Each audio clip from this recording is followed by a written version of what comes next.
सभी भक्तों को जय श्री राम। मैं विपिन शास्त्री, श्री दुर्गा माता मंदिर, आशियाना कॉलोनी, लुधियाना, पंजाब। गुरु विपिन शास्त्री चैनल के माध्यम से आप सभी भक्तों के बीच कार्तिक महात्म्य कथा लेकर उपस्थित हो रहा हूँ। प्रथम अध्याय। कथा श्रवण करने से पहले हम अपने गुरु महाराज इष्ट देव का ध्यान करते हैं, स्मरण करते हैं। मंगलम भगवान विष्णु, मंगलम गरुड़ध्वज, मंगलम पुंडरीकाक्षं, मंगलाय तनोहरि। नैमिषारण्य नीम सारण तीर्थ में श्री सूत जी महाराज 88,000 शौनकादिक ऋषियों से बोले, अब मैं आपको कार्तिक महात्म्य की कथा विस्तार से सुनाता हूँ, जिसे सुनकर मनुष्य सब प्रकार के पापों से छूटकर अंत समय में वैकुंठ को प्राप्त होता है।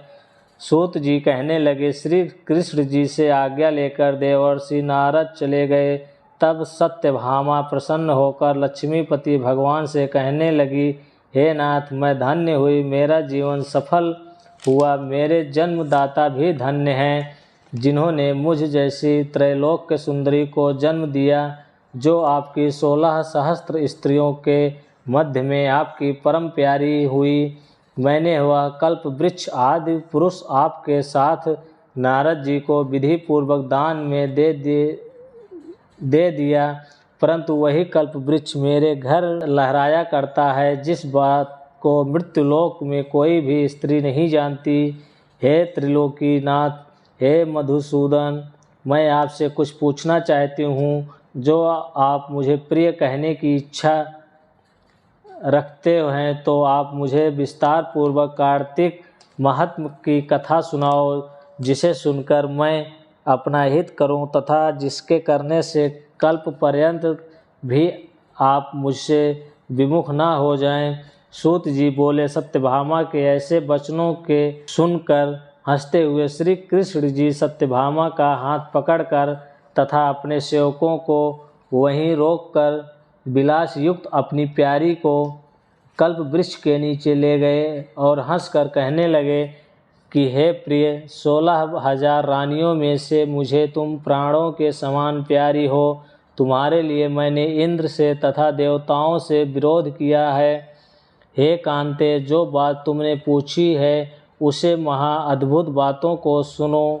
सूत जी बोले, एक दिन श्री कृष्ण भगवान ने सत्यभामा की प्रिय कामना के लिए गरुड़ पर सवार होकर इंद्रलोक जाकर कल्प वृक्ष मांगा।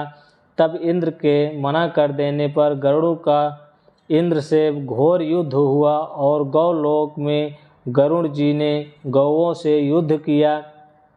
गरुड़ की चोट से उनके नाक, कान और पूंछ कट कट करके गिर पड़े। उनके रुधिर से 3 वस्तु उत्पन्न हुई, कान से तंबाकू, पूंछ से गोभी और खून से मेहंदी। इन तीनों के प्रयोग करने से मोक्ष प्राप्ति नहीं होती। तब गौओं ने भी क्रोध में भरकर गरुड़ को मारा, जिससे उनके 3 पंख टूटकर गिर पड़े। इनके पहले शंख से नीलकंठ, दूसरे से मोर, तीसरे से चकवी उत्पन्न हुए। हे प्रिय, इनके दर्शन मात्र से ही शुभ फल की प्राप्ति होती है। हे प्रिय, जब मैं हर चीज़ दे सकता हूँ, तुम्हारा हर एक कार्य पूरा कर सकता हूँ और हर बात तुमसे कह सकता हूँ, तो क्या तुम्हारे प्रश्न का उत्तर न दूंगा? हे प्रिय, जो बात तुम मेरे से पूछो उसका जवाब दूंगा। यह सुनकर सत्यभामा बोली, हे प्रभु, मैंने पिछले जन्म में कौन कौन से दान, व्रत व जप नहीं किए हैं, मेरा कैसा स्वभाव था तथा मैं उसकी किसकी पुत्री थी और मुझे मृत्युलोक में जन्म लेना पड़ा, और ऐसे कौन से मैंने शुभ कर्म किए जिससे आपकी अर्धांगिनी हुई। अपने साथ गरुड़ पर सवार होकर मुझे इंद्रादि देवताओं के स्थान में फिराते हो। तब श्री कृष्ण बोले, हे प्रिय, तू ध्यान लगा कर सुन, जो तूने पूर्व जन्म में शुभ कर्म किए हैं विस्तार पूर्वक कहता हूँ। तुम किसकी पुत्री हो? कहता हूँ, पूर्व समय में सतयुग के अंत में मायापुरी में अत्रि गोत्र में एक देव शर्मा नाम का ब्राह्मण वेदांत का जानने वाला रहता था। वह रोज अतिथियों की सेवा, हवन और सूर्य भगवान की पूजा किया करता था। उसका तेज सूर्य के समान तेजस्वी तथा उसके वृद्धा अवस्था में गुणवती नाम की कन्या हुई, उसका विवाह उस पुत्रहीन ब्राह्मण ने चंद्र नाम के अपने शिष्य के साथ कर दिया। चंद्र को अपने पुत्र के समान मानता तथा इंद्र भी उसे अपने पिता के समान मानता था। एक दिन वे दोनों कुश और समिधा लेने के लिए वन में गए। हिमालय की तलहटी में भ्रमण करते हुए उन्होंने एक राक्षस को आता हुआ देखा। उस राक्षस के भय के मारे उनके सब अंग शिथिल हो गए और भागने की सामर्थ्य नहीं रही। तब उस काल के सदृश राक्षस ने उन दोनों को मार डाला। उनके धर्मात्मा होने के कारण मेरे पार्षद उनको मेरे पास वैकुंठ में ले आए, क्योंकि उन्होंने आजीवन सूर्य भगवान की पूजा की थी। उस कर्म से मैं दोनों पर अति प्रसन्न हुआ। शिव, सूर्य, गणेश जी, देवी, इन सब देवताओं की पूजा करने वाले सब स्वर्ग को प्राप्त होते हैं।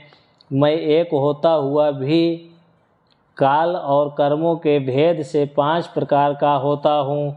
जैसे एक देवदत्त, पिता, भ्राता आदि नामों से बोला जाता है। जब वह दोनों विमान पर चढ़े हुए सूर्य के समान तेजस्वी रूपवान चंदन और माला धारण किए हुए मेरे भवन में आए, तो दिव्य स्त्री और चंदनादि का भोग भोगने लगे। श्री कृष्ण भगवान बोले, जब गुणवती अपने पिता और पति का वध दैत्य द्वारा सुनकर रोने लगी, हे पिता, हे नाथ, आप मुझे छोड़कर कहाँ चले गए? हे स्वामी, आपके बिना मैं क्या करूं? कहाँ जाऊं? मेरा भरण पोषण कौन करेगा? कौन खाने पीने को देगा? और मैं काम काज में चतुर भी नहीं हूँ। तुम्हारे बिना अनाथ हूँ। अब मैं किसकी शरण लूँ? मैं विधवा हो गई हूँ। विधाता का मेरे ऊपर कोप हुआ है। मैं कैसे जिंदा रहूँ? श्री कृष्ण बोले, इस तरह विलाप करती हुई केले के पत्ते के समान कांपती हुई पछाड़ खाकर गिर पड़ी। थोड़ी देर में सावधान होकर फिर विलाप करने लगी, शोक समुद्र में डूबने लगी। उस गुणवती ने घर का सब माल बेचकर शास्त्र के अनुसार बहुत सावधानी के साथ अपने पति तथा पिता की क्रिया की और उसी शहर में विष्णु भगवान की भक्ति में तत्पर होकर शुद्ध शांति के साथ रहने लगी और अपने आजीवन तक एकादशी का व्रत और कार्तिक मास के व्रतादि करती रही। हे कांते, यह दोनों व्रत मुझे अत्यंत प्यारे हैं। इन व्रतों को करने से मोक्ष की प्राप्ति होती है, पुत्र और घर की प्राप्ति होती है। कार्तिक मास की तुला राशि पर सूर्य के आगमन के समय जो प्रातः काल स्नान करे, वह महापापी भी भक्ति को प्राप्त होता है। जो मनुष्य स्नान, जागरण, दीपदान और तुलसी के वन का पालन करते हैं, वह विष्णु के रूप में हैं। विष्णु भगवान के मंदिर में झाड़ना, सतिया काढ़ना तथा विष्णु की पूजा करते हैं, वह मनुष्य जीवन से मुक्त होते हैं। इस प्रकार कार्तिक में जो मनुष्य 3 दिन भी इन नियमों का पालन करते हैं, वे देवताओं के समान पूज्य होते हैं। फिर जो जीवन भर इनका पालन करते हैं, उनकी समानता कहाँ हो सकती है? सो वह गुणवती हर वर्ष कार्तिक के व्रत व भक्तिपूर्वक विष्णु भगवान का नित्य प्रति पूजन करने लगी। वह वृद्धावस्था में ज्वर से पीड़ित होने पर भी गंगा स्नान करने गई। जैसे ही गुणवती जल में घुसी, जाड़े से थरथर कांपने लगी। तैसे ही उसने आकाश से आता हुआ एक विमान देखा। शंख, चक्र, गदा, पद्म आदि अनेकों शस्त्रों से युक्त विष्णु के समान स्वरूप वाले पार्षद गरुड़ ध्वजा व सुंदर अप्सराओं से युक्त विमानों में बैठाकर गुणवती को वैकुंठ ले गए और प्रदीप्त अग्नि के समान कांतिमान गुणवती कार्तिक व्रत के प्रभाव से विमान में बैठकर मेरे पास आ गई। जब ब्रह्मादि देवताओं की प्रार्थना से मैं पृथ्वी पर अवतरित हुआ, तब वे गण भी मेरे साथ आए। सो हे कामिनी, वे सब मेरे ये यादव हैं और तुम्हारे पिता देव शर्मा इस जन्म में सत्राजित हुए और तुम्हारा पति चंद्र शर्मा अक्रूर हुआ। हे कांते, तुम वह गुणवती हो और कार्तिक स्नान के प्रभाव से ही तुम मुझे अति प्रिय हो। तुमने मेरे मंदिर के सामने तुलसी का बगीचा लगाया, जो यह कल्प वृक्ष तुम्हारे आंगन में है। कार्तिक मास के दीप दान के प्रभाव से तुम्हारे देह व घर में लक्ष्मी स्थिर रूप हैं और संपूर्ण व्रतादि प्रेम से विष्णु भगवान को अर्पण किए, सो तुम मेरी पत्नी हुई। तुमने मृत्यु पर्यंत कार्तिक व्रत किए, इसलिए मुझसे तुम्हारा वियोग नहीं होता। इसी प्रकार कार्तिक व्रत करने वाले तुम्हारी भांति प्रिय होंगे। यज्ञ, दान, व्रत और तप से कार्तिक व्रतों का 16वां अंश फल भी नहीं मिलता। सूत जी बोले, सत्यभामा जी पूर्व जन्म के वृत्तांत सुनकर अति प्रसन्न हुई और भगवान श्री कृष्ण को नमस्कार किया। सत्यभामा बोली, हे प्रभो, आप तीनों काल स्वरूप और काल के सभी भाग सम हैं, फिर कार्तिक मास उत्तम क्यों है? प्रभो, तिथियों में एकादशी और महीनों में कार्तिक का महीना ही आपको प्रिय क्यों है? श्री कृष्ण बोले, हे प्रिय, एकाग्रचित होकर वेणु के पुत्र पृथु और महर्षि नारद का संवाद सुनो, जिसे पृथु ने नारद जी से पूछा। तब नारद जी ने कार्तिक मास की महिमा बताई। नारद जी बोले, सागर का पुत्र शंख नामक राक्षस त्रिलोकी को मथने में समर्थ हुआ। उसने सभी देवताओं को स्वर्ग से निकालकर इंद्रादि के अधिकार छीन लिए। सभी देवता डर के मारे अपने स्त्री पुत्रों सहित बहुत दिनों तक सुमेरु पर्वत की गुफा में रहते रहे। जब देवता गुफाओं में रह रहे थे, तब शंखासुर ने सोचा कि मेरे देवताओं को जीतने पर भी वे बलवान हैं। ऐसा मालूम होता है कि ऐसा वेद मंत्रों से युक्त होने के कारण है, अतः वेद मंत्रों के हरण से वे बलहीन हो जाएंगे। यह सोचकर वह असुर विष्णु भगवान को नींद में देख स्वयं भू ब्रह्मा जी के लोक से वेदों को निकालकर चलने को तत्पर हुआ। तब वे भय के कारण यज्ञादि के मंत्र और बीजों सहित जल में प्रवेश कर गए। जब तो शंखासुर भी उन्हें ढूंढता हुआ समुद्र में घूमने लगा, परंतु वेद कहीं भी प्राप्त न हुए। पीछे से ब्रह्मा जी सभी देवताओं को संग लेकर पूजा सामग्री इकट्ठी कर वैकुंठ में विष्णु भगवान की शरण में गए। वहां उनके जागने के लिए सब देवता गाने बजाने लगे और गंध धूप देने लगे। उनकी भक्ति से संतुष्ट होकर भगवान जाग गए। तब सभी देवताओं ने दर्शन कर षोडशोपचार से पूजा व साष्टांग दंडवत की। तब भगवान विष्णु उनसे कहने लगे, हे देवताओं, मैं तुम्हारी पूजा आदि मांगलिक कार्यों से प्रसन्न हूँ और तुम्हारी अभिलाषा पूर्ण करने का वरदान देता हूँ। जो मनुष्य आश्विन शुक्ल पक्ष की एकादशी से देव उठानी एकादशी तक पहर रात्रि रहे तुम्हारी तरह भजन कीर्तन करेंगे, वे मुझे प्रसन्न कर मुझी को प्राप्त होंगे। मेरे लिए लाए हुए पाद्य अर्घ आचमन आदि अनंत गुण होकर तुम्हारे सुख का कारण होंगे। शंखासुर द्वारा हरण किए हुए जल में स्थित वेदों को मैं शंखासुर को मार लाऊंगा और वे बीज मंत्रों सहित सब वेद प्रतिवर्ष कार्तिक मास में सदा जल में निवास करेंगे। मैं आज से जल में रहूँगा। तुम लोग भी संपूर्ण मुनियों सहित मेरे साथ आओ। इस लोक में जो मनुष्य प्रातः काल स्नान करते हैं, वे अज्ञात अमृत स्थान का फल प्राप्त करते हैं। जो कार्तिक में व्रत करते हैं, उनको हे इंद्र तुम मेरे लोक में पहुँचाना। तुम सदा विघ्नों से रक्षा करना। हे वरुण, तुम उनको पुत्र आदि देना। हे धनपति कुबेर, तुम उनकी धन वृद्धि करो, जिससे यह मेरा रूप धारण कर जीवन मुक्त हो जाएं। और हे अन्य देवताओं, जो जन्म पर्यंत तक इन व्रतों को धारण करते हैं, वह तुम्हारे द्वारा भी पूज्य हैं। तुमने मुझे एकादशी को जगाया, इसलिए यह मनाने योग्य और प्यारी है।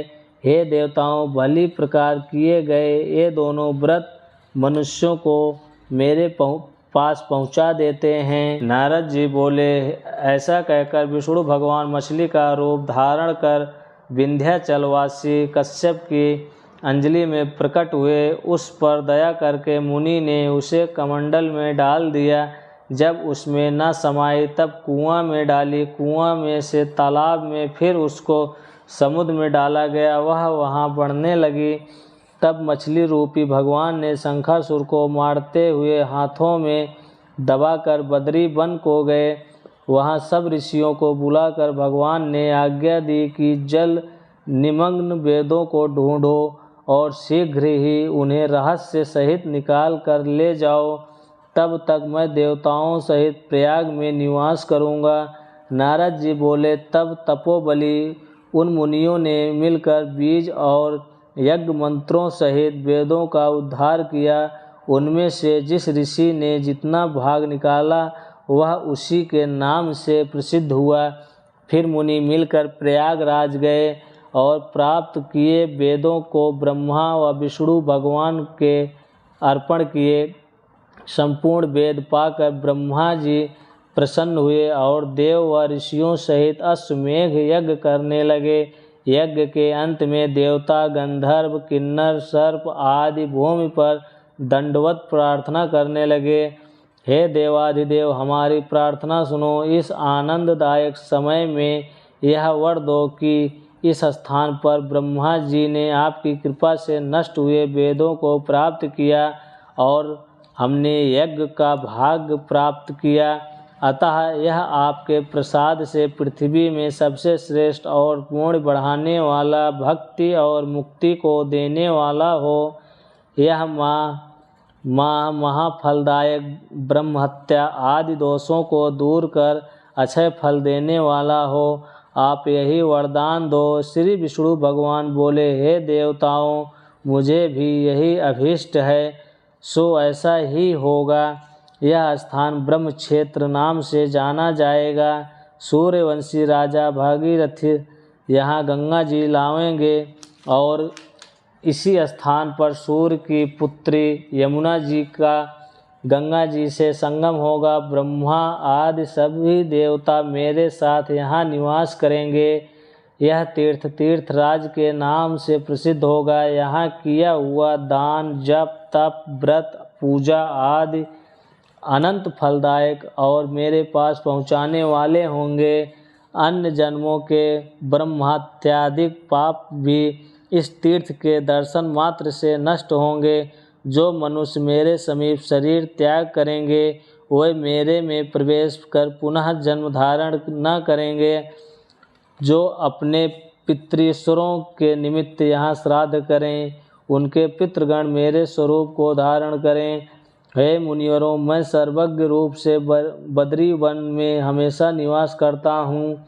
जो फल अन्य स्थान पर 100 वर्ष में प्राप्त होता है वह वहाँ एक दिन से ही मनुष्य जीवन मुक्त हो जाता है और उन्हें कभी पाप नहीं लगता।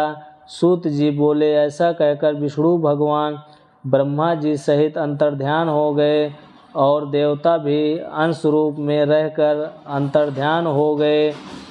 जो प्राणी शुद्ध चित्त से इस कथा को सुनते हैं वह प्रयागराज व बद्री वन में जाने के फल को प्राप्त करेंगे। श्री कृष्ण भगवान की जय। प्रभु बोले, हे मुनीश्वर, आपने कार्तिक मास फल वर्णन किया है। अब आप स्नान करने की विधि बताने में भी समर्थ हैं।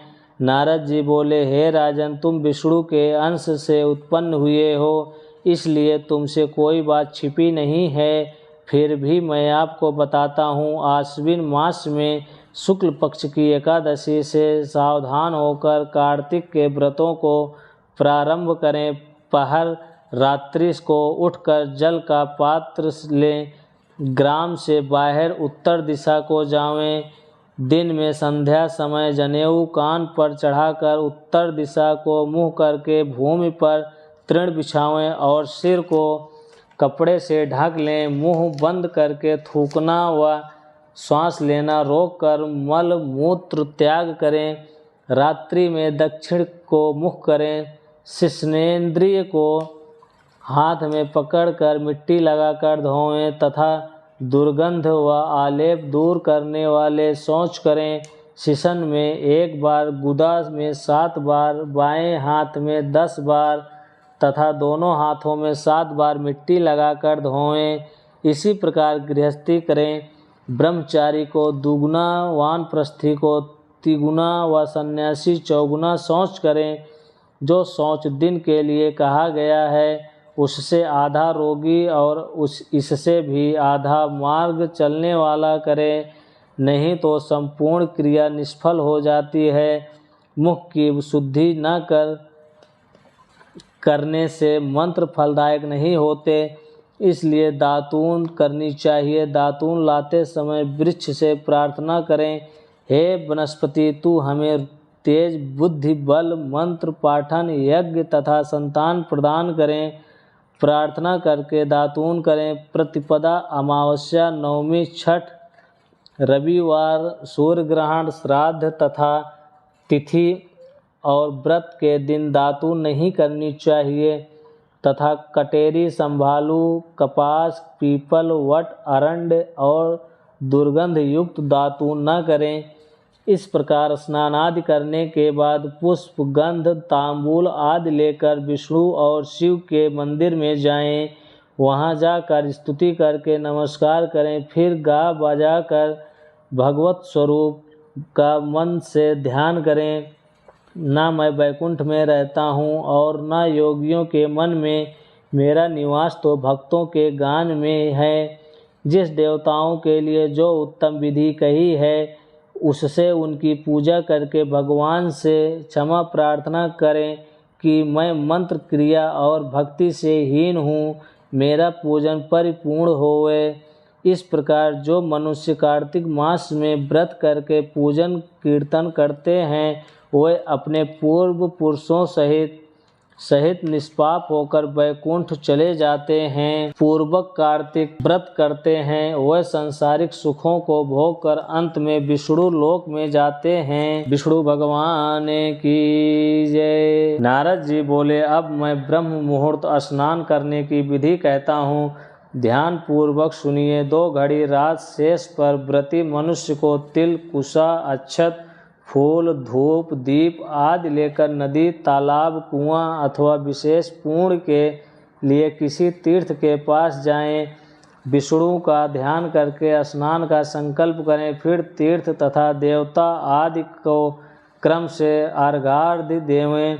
अर्घ्य मंत्र का यह अर्थ है, हे कमलनाभि भगवान को नमस्कार है, हे ऋषिकेश आपको नमस्कार है, मेरे अर्घ्य को ग्रहण कीजिए। वैकुंठ, प्रयाग अथवा बद्रिकाश्रम में जहाँ विष्णु ने 3 प्रकार से पद स्थापित किया है वहाँ सब देवता मेरी रक्षा करें। भगवान को नमस्कार करके मैं इस जल में स्नान करने को उद्यत हूँ। हे भगवान, आपके अनुग्रह से मेरे सब पाप दूर हो। आप राधा सहित मेरे दिए हुए अर्घ्य को स्वीकार कीजिए।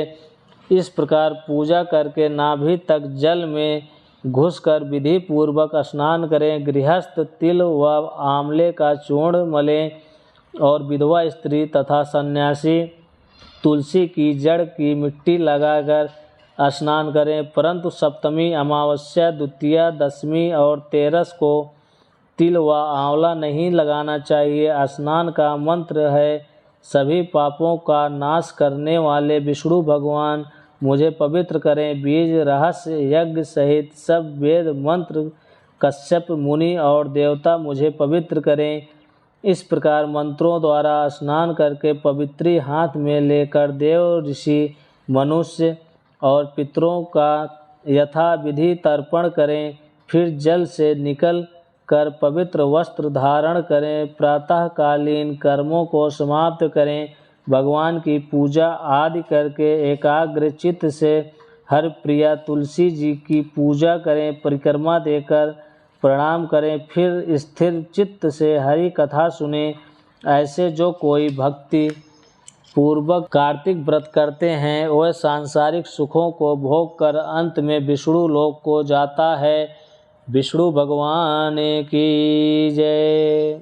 इतनी कथा कहकर नारद जी बोले, हे राजन, अब कार्तिक व्रत नियम है, उन्हें सुनिए।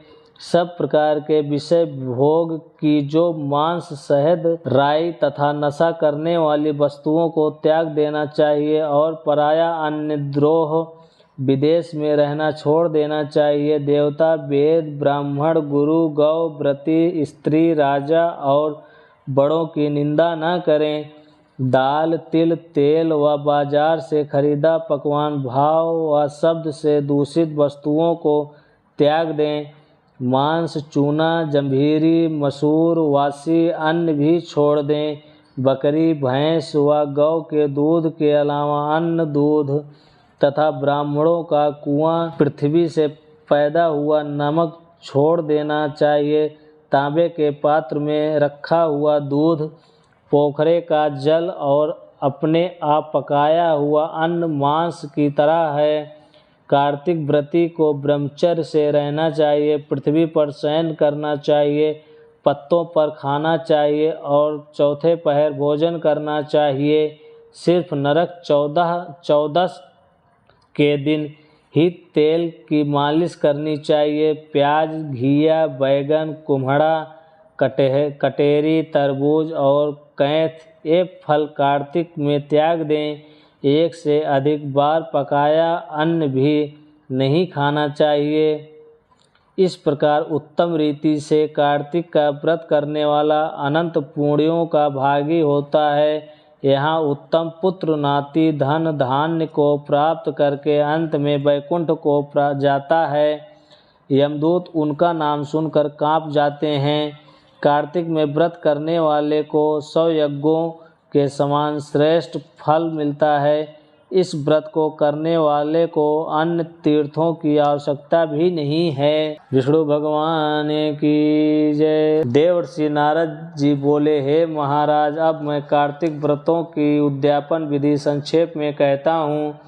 कार्तिक की शुक्ल पक्ष की चतुर्दशी के दिन उद्यापन करें। तुलसी के ऊपर मंडप के चारों द्वारों पर मिट्टी के बने पूर्णशील, सुशील, जय और विजय चारों ओर अनेक रंगों से सुशोभित सर्वतोभद्र मंडल चक्र बनावें। उसके ऊपर नारियल रखकर एक सुंदर कलश स्थापित करें। फिर वहां विष्णु भगवान की स्थापना करके पूजा कर और चतुर्दशी का भक्तिपूर्वक शांत भाव और सावधानता से उपवास करें। गुरु जी की आज्ञा से भगवान की स्वर्णमयी प्रतिमा का पूजन कर अनेक प्रकार के भोग अर्पण करें। रात्रि में जागरण और कीर्तन व प्रातःकाल उठकर नित्य नैमित्तिक कर्म करें। इसके पश्चात हवन कर ब्राह्मणों को भोजन करावें और अपनी सामर्थ्य के अनुसार दक्षिणा दे। वैकुंठ चतुर्दशी के दिन व्रत करें तो इससे वैकुंठ मिलता है। इस प्रकार श्रद्धा पूर्वक व्रत करके पूर्णमासी के दिन स्त्री सहित ब्राह्मणों को निमंत्रण दें। फिर उनको खीर, फल आदि अन्न का भोजन करावें तथा अतो देवा इन मंत्रों से तिल और खीर का हवन करावें। फिर यथाशक्ति दक्षिणा दे और नमस्कार करें। भगवान तुलसी, देवताओं व कपिला गौ का पूजन करें। फिर गुरु को सपत्नीक वस्त्र आभूषण देकर क्षमा प्रार्थना करें कि आप प्रसन्न हो, ताकि भगवान भी मेरे ऊपर कृपा करें और व्रत के प्रभाव से मेरे पाप नष्ट हो जाएं। इस प्रकार जो मनुष्य उचित रीति से कार्तिक व्रतों को करते हैं वे पाप रहित होकर इस लोक में सुख भोग कर अंत में विष्णु के लोक को जाते हैं। विष्णु भगवान की जय। महाराज पृथु बोले, हे मुनि श्रेष्ठ, आपने कार्तिक व्रत में तुलसी की मूल में विष्णु भगवान का पूजन कहा है।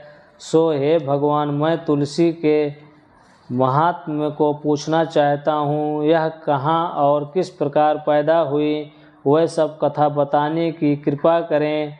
नारद जी बोले, एक समय सब देवता व अप्सराओं के साथ इंद्र शिव के दर्शनों के लिए कैलाश की ओर गए। वहाँ उन्होंने एक भयंकर स्वरूप, भयंकर आँखें व बड़े बड़े दांतों वाला एक पुरुष देखा।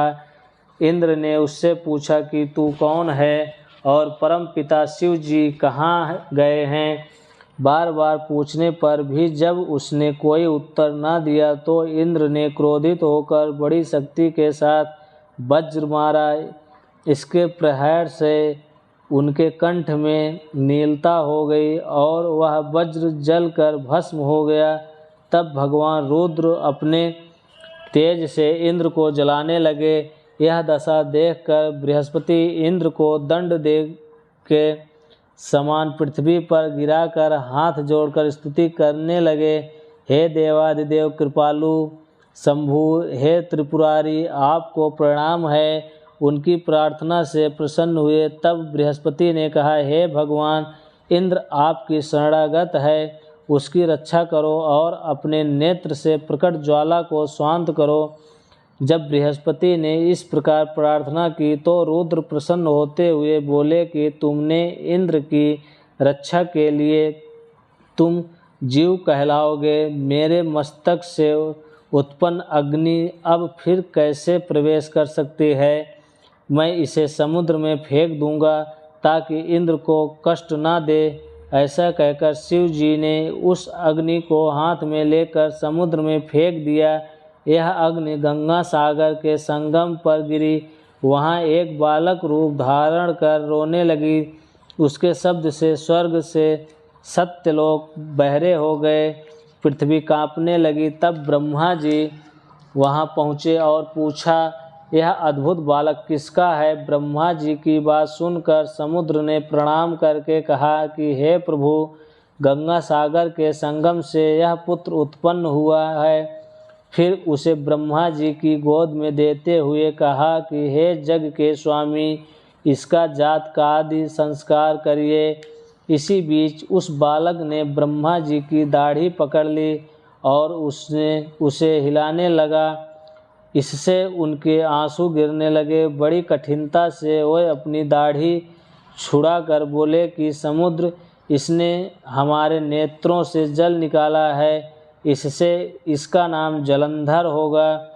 तरुणावस्था में यह संपूर्ण वस्त्रों को ज्ञात होगा तथा रुद्र के सिवाय और कोई इसे न मार सकेगा।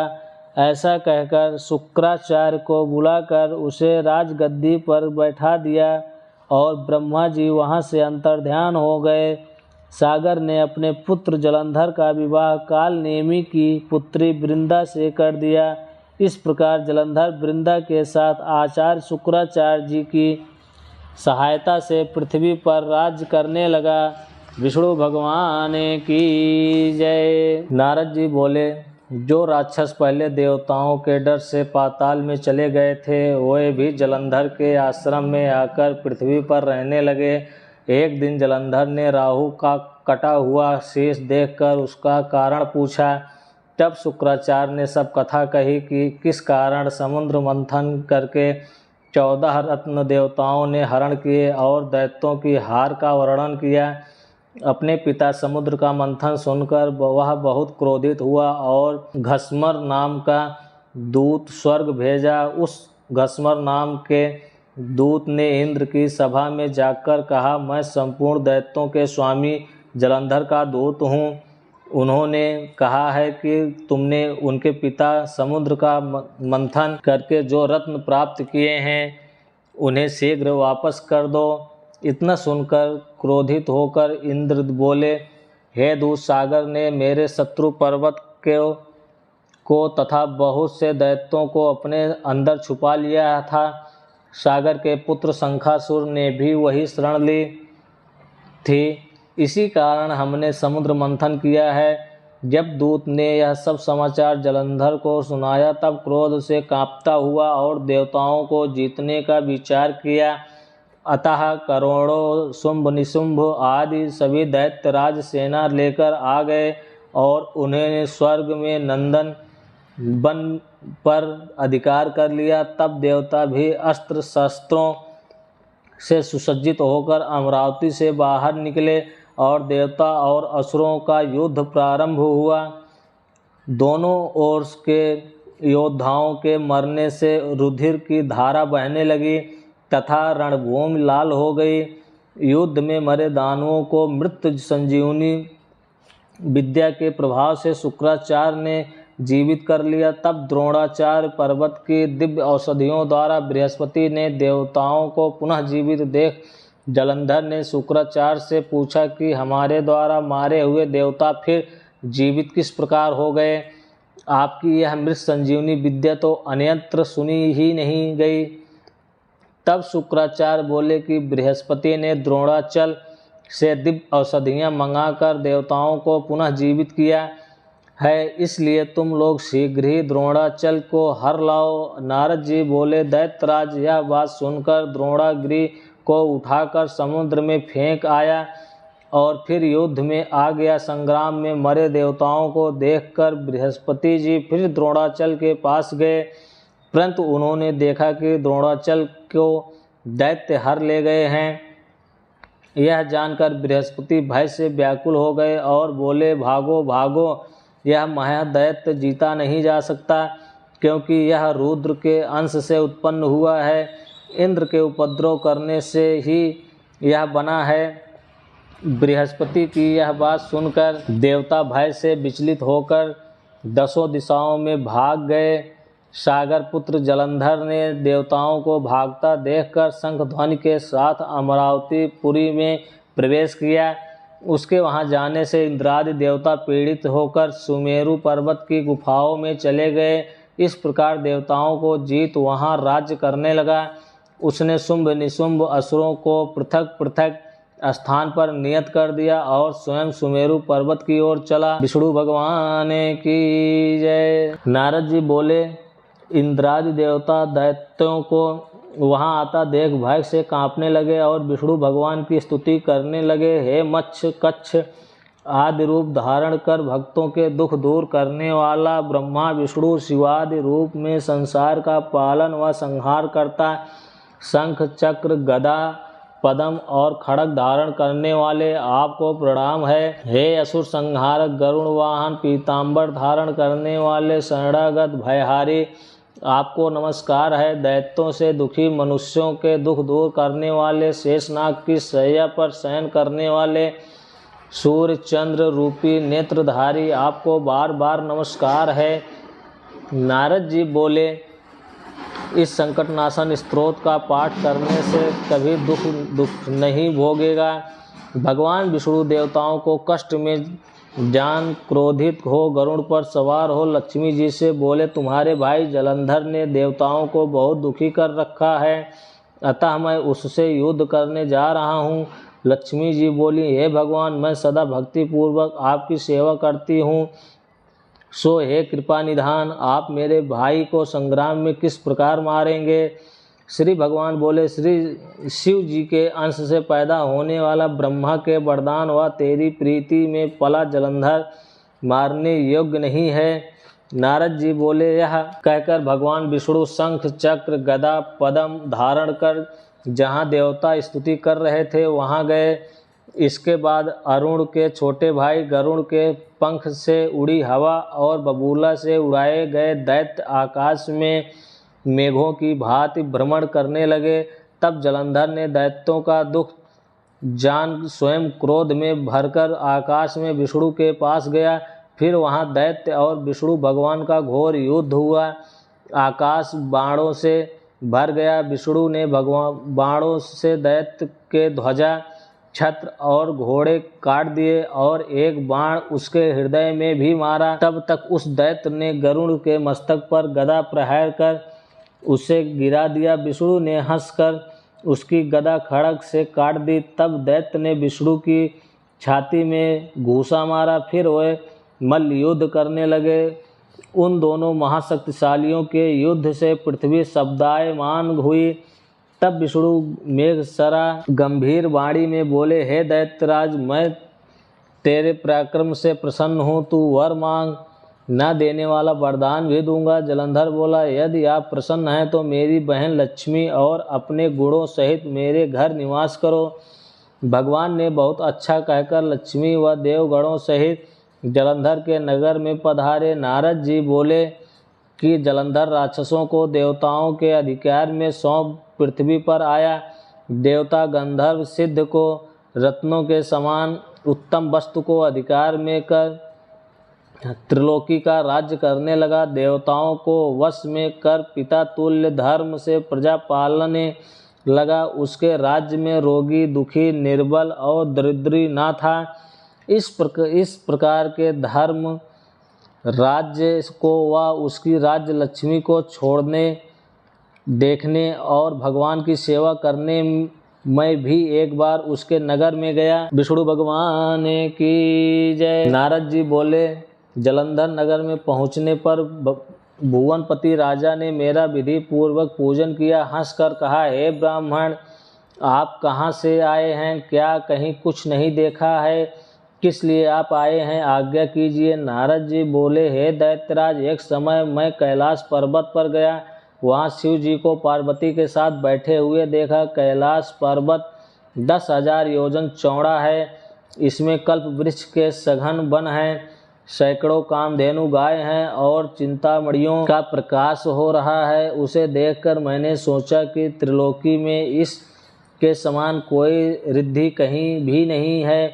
परंतु दैत्येंद्र, उसी समय मुझे तुम्हारी संपत्ति का ध्यान आया, सो मैं आपके यहाँ आया हूँ। स्त्री रत्न के बिना तुम्हारी संपत्ति को देखकर विचार करता हूँ कि शिव के समान त्रैलोक में कोई सुखी नहीं है। भले ही नाग, कन्या और अप्सराएं आपके घर में हैं, वे पार्वती के समान सुंदर नहीं हैं। जिसकी सुंदरता देख समुद्र में डूबकर ब्रह्मा ने भी अपना वीर छोड़ दिया, उसकी क्या उपमा दी जा सकती है। मछली का रूप धारण कर जिस पार्वती ने कामदेव के शत्रु महादेव जी को सुंदरता रूपी वन में अपनी लीला से भ्रमण कराया, और पार्वती के काम रूप ब्रह्मा समरूप ब्रह्मा ने भी दूसरी रचना करनी चाहिए, परंतु न कर सके। इसमें उस स्त्री रत्न को भोगने वाले महादेव जी का वैभव सर्वश्रेष्ठ है, उनके सामने तुम्हारा वैभव कम है। यह कहकर उससे आज्ञा ले मैं चल दिया। दैत्यराज उसके रूप को सुनकर काम ज्वर से पीड़ित हो गया और विष्णु की माया से मोहित होकर सिंहिका के पुत्र राहु को महादेव जी के पास दूत बनाकर भेजा। राहु चंद्रमा को अपने काले रंग से रंग कर किस पक्ष सा करता कैलाश पर गया। नंदीश्वर से निवेदन करके वह महादेव जी के पास गया और कहने लगा, हे वृषभध्वज, त्रिलोकी के स्वामी रत्नेश्वर, जलंधर की आज्ञा सुनो। तुम शमशान में रहने वाले, मुंडमाला पहनने वाले पीताम्बर वेश को हिमालय की पुत्री नहीं प्राप्त होनी चाहिए। मैं रत्नों का स्वामी हूँ। पार्वती भी एक स्त्री रत्न इसलिए हैं, वह मेरे योग्य हैं, तुम्हारे योग्य नहीं हैं। नारद जी बोले, राहु इस प्रकार कह ही रहा था कि महादेव जी की भवों में से भयंकर शब्द करता हुआ एक पुरुष पैदा हुआ। शेर के समान उसका मुंह था, जिसकी जीभ हिलती थी। ज्वालामय नेत्र, ऊपर को केश और सूखा सा शरीर था। वह पुरुष राहु को खाने के लिए दौड़ा, तब राहु डर के मारे भागा। राहु को उसने बाहर पकड़ लिया और खाने लगा। तब शिव जी ने उससे मना कर दिया कि किसी दूत को मारना नहीं चाहिए, यह तो पराधीन है। तब उसने राहु को आकाश में छोड़ दिया और महादेव जी से प्रार्थना की कि मुझे बहुत भूख लगी है, हे देवेश, मैं क्या खाऊं? शिव जी बोले, तुम जल्दी से अपने हाथ पैर का मांस खा जाओ। नारद जी बोले, उस पुरुष ने हाथ पैर का मांस खा लिया, केवल सिर ही शेष रह गया। तब शिव जी उसे देख बड़े प्रसन्न हुए और बोले, तेरा नाम कीर्तिमुख है, तू सदा मेरे द्वार पर रहकर। उस दिन से कीर्तिमुख शिव जी के द्वार पर रहने लगा। जो कीर्तिमुख का पहले पूजन नहीं करता, उसकी पूजा निष्फल रहती है। उसके द्वारा फेंका हुआ राहु बर्बर स्थान में गिरा, जिससे वह पृथ्वी में बर्बर नाम से प्रसिद्ध है। राहु ने अपना दूसरा जन्म मानकर जलंधर से जाकर सब बातें कही। विष्णु भगवान की सभी भक्तों को जय श्री राम। मैं विपिन शास्त्री, श्री दुर्गा माता मंदिर, आशियाना कॉलोनी, लुधियाना, पंजाब। गुरु विपिन शास्त्री चैनल के माध्यम से आप सभी भक्तों के बीच कार्तिक महात्म्य कथा लेकर उपस्थित हो रहा हूँ। 13वां अध्याय। नारद जी बोले, जलंधर राहु की बात सुनकर क्रोध में भरकर करोड़ों दैत्य साथ लेकर चल दिया। जाते समय सामने शुक्र व राहु आए और जल्दी के कारण जलंधर का पैर फिसल गया और मुकुट भी गिर पड़ा। दैत्यों की सेना के विमान आकाश में ऐसे मालूम होते मानो वर्षा के बादल हो। इंद्रादि देवता उसकी चतुरता देख छिपकर महादेव जी के पास जाकर प्रार्थना करने लगे। देवता बोले, हे स्वामी, इस विपत्ति से हमारी रक्षा करो और जलंधर का वध करो। देवताओं के इस वचन को सुनकर विष्णु भगवान को बुलाकर महादेव जी ने कहा, हे विष्णु, आपने युद्ध में जलंधर को क्यों नहीं मारा और आप वैकुंठ को छोड़ उल्टे उसके घर जा बसे हो। विष्णु बोले, आपके अंश से जन्म होने से और लक्ष्मी के भाई होने से युद्ध में मैंने उस दैत्य को नहीं मारा, आप ही उसका वध कीजिए। शिव जी बोले, वह बड़ा तेजस्वी है, इन अस्त्रों से नहीं मरेगा। इससे आप व सब देवता अपने तेज का अंश हमारे लिए शस्त्र बनाने के लिए दीजिए। नारद जी बोले, तब सबने विष्णु सहित देवताओं ने अपने अपने तेज दिए। उनके मिल जाने पर महादेव जी ने भी उसमें अपना तेज छोड़ा। उस बड़े तेज से शिव जी ने एक अति भयंकर सुदर्शन नामक चक्र बनाया। शेष तेज से इंद्र का वज्र बनाया। उसके बाद करोड़ों हाथी, घोड़ा, रथ और मनुष्यों सहित जलंधर कैलाश पर्वत के पास आया।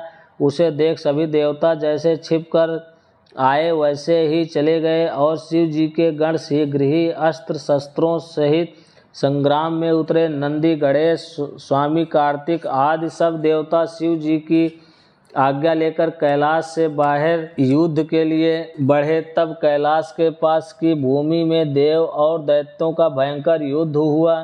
वीरों को प्रसन्न करने वाली भेरी, मृदंग और शंख तथा हाथी, घोड़ा तथा आदि की ध्वनि से भूमि कांपने लगे। शक्ति तोमर, बाण, मूसल, फरसा आदि अस्त्रों से आकाश उल्काओं के समान शोभित होता था। युद्ध में भरे हुए रथ, घोड़ों से पृथ्वी ऐसे मालूम होती थी मानो वज्र से गिराए पर्वत के शिखर हो। युद्ध में मरे हुए दैत्यों को मृत संजीवनी विद्या से शुक्राचार्य बार बार जीवित कर देते हैं। इसे देख शिव जी के गण बहुत व्याकुल हुए और भयभीत होकर शिव जी के पास जाकर शुक्राचार्य की क्रियाएं कही। तब शिव जी के मुख से एक एक भयंकर कृत्या प्रकट हुई। ताड़ के वृक्ष के समान जिसकी जांघ गुफा जैसा मुख और स्तनों से वृक्ष को भी हिला देती थी। कृत्या युद्ध भूमि में आकर असुरों का भक्षण करती हुई शुक्राचार्य को अपनी भाग में छिपाकर अंतर्ध्यान हो गए। शुक्राचार्य को पकड़ा जानकर देवता आनंद से दैत्यों का संहार करने लगे और शिव जी के गढ़ों से भयभीत दैत्यों की सेना बिखर गई। तब सेना को भागता देखकर तीनों सेनापति निशुंभ तथा महाबली कालनेमी क्रोधित होकर देखकर युद्ध में गए। तीनों सेनापतियों ने वर्षा की बूंदों की भांति आकाश में बाणों की वर्षा से शिव जी के गणों को घेर लिया। फिर दैत्यों के बाणों से आकाश से सब दिशाओं से घिरने से शिवगण कांपने लगे। बाणों से घायल गणों के शरीर से रक्त बहने लगा और कुछ भी दिखाई ना देता था। कुछ गण तो भय से गिर पड़े और कुछ दैत्यों द्वारा मार दिए गए। इस प्रकार वे छिन्न भिन्न होकर युद्ध भूमि छोड़कर भाग गए। तब नंदी, गणेश और स्वामी कार्तिक अपनी सेना को भागते हुए देख क्रोधित होकर दैत्यों को रोकने लगे। विष्णु भगवान की जय। नारद जी बोले, तब दैत्य नंदीश्वर, गणेश जी और स्वामी कार्तिक आदि शिव जी के गणों को देखकर लड़ाई के लिए दौड़ पड़े। कालनेमी नंदीश्वर के पास, शुंभ गणेश जी के पास और निशुंभ स्वामी कार्तिक के पास कवच धारण करके युद्ध के लिए गए। निशुंभ ने स्वामी कार्तिक के हृदय में 5 बाण मारे। तब वह मूर्छित होकर भूमि पर क्रोधित होकर गिर गए। कार्तिकेय शक्ति को उठाना चाहते ही थे कि निशुंभ ने अपनी शक्ति से उनकी शक्ति काट दी। नंदीश्वर ने कालनेमी को बाणों से भेद दिया। 7 बाणों से घोड़ा, धनुष और सारथी काट दिए। कालनेमी ने भी क्रोधित हो नंदी का धनुष काट दिया। तब नंदी ने कालनेमी की छाती में त्रिशूल मारा, जिससे उसका हृदय बिंध गया। घायल कालनेमी क्रोधित हो पर्वत खंडों को उखाड़ कर उससे नंदी को गिरा दिया। शुंभ अपने रथ में बैठकर गणेश जी मूषक पर बैठकर आमने सामने आए और आपस में लड़ने लगे। गणेश जी ने 1 बाण शुंभ के हृदय में और 3 बाण उसके सारथी को मारकर पृथ्वी पर गिरा दिया। तब शुंभ ने क्रोधित हो गणेश जी के ऊपर बाणों की वर्षा की और 3 बाण गणेश जी व चूहे को मारे। बाणों से घायल होकर चूहा चलने में असमर्थ हो गया। तब गणेश जी चूहे से उतरकर पैदल ही लड़ने लगे। तब गणेश जी ने फरसा मारकर शुंभ को गिरा दिया और मूषक पर सवार हो गए। यह देखकर कालनेमी और निशुंभ ने गणेश जी के ऊपर बाणों की वर्षा शुरू कर दी। महाबली वीरभद्र भूतों को साथ लेकर गणेश जी को दुखी देखकर सहायता के लिए चल पड़े। कुष्मांड, भैरव, बैताल, पिशाच भी वीरभद्र के पीछे दौड़ पड़े। तब किल किल शब्दों से, सिंह की गर्जना से और सेना के शब्द से पूरी पृथ्वी कांपने लगी। तब भूत पिशाच दौड़कर आए और दैत्यों को खाने लगे तथा संग्राम में नाचने लगे। नंदीश्वर और स्वामी कार्तिक दोनों स्वस्थ होकर शीघ्र आए और संग्राम में अपने बाणों से दैत्यों को मारने लगे। पिशाचों द्वारा छिन्न भिन्न की हुई शिव जी के गणों द्वारा खाए हुए दैत्यों की सेना घबरा गई। तब जलंधर अपनी सेना को मारता देख बड़ी ध्वजा वाले रथ में बैठकर युद्ध भूमि में आया। उस समय शंख और रणभेरी बजने लगी और सिंहों की गर्जना होने लगी। जलंधर के बाणों से पृथ्वी और आकाश ऐसे ढक गए जैसे कुहरे से आकाश ढक जाता है। जलंधर ने 5 बाण गणेश जी को, 9 बाण नंदीश्वर को और 20 बाण वीरभद्र को भेद दिया।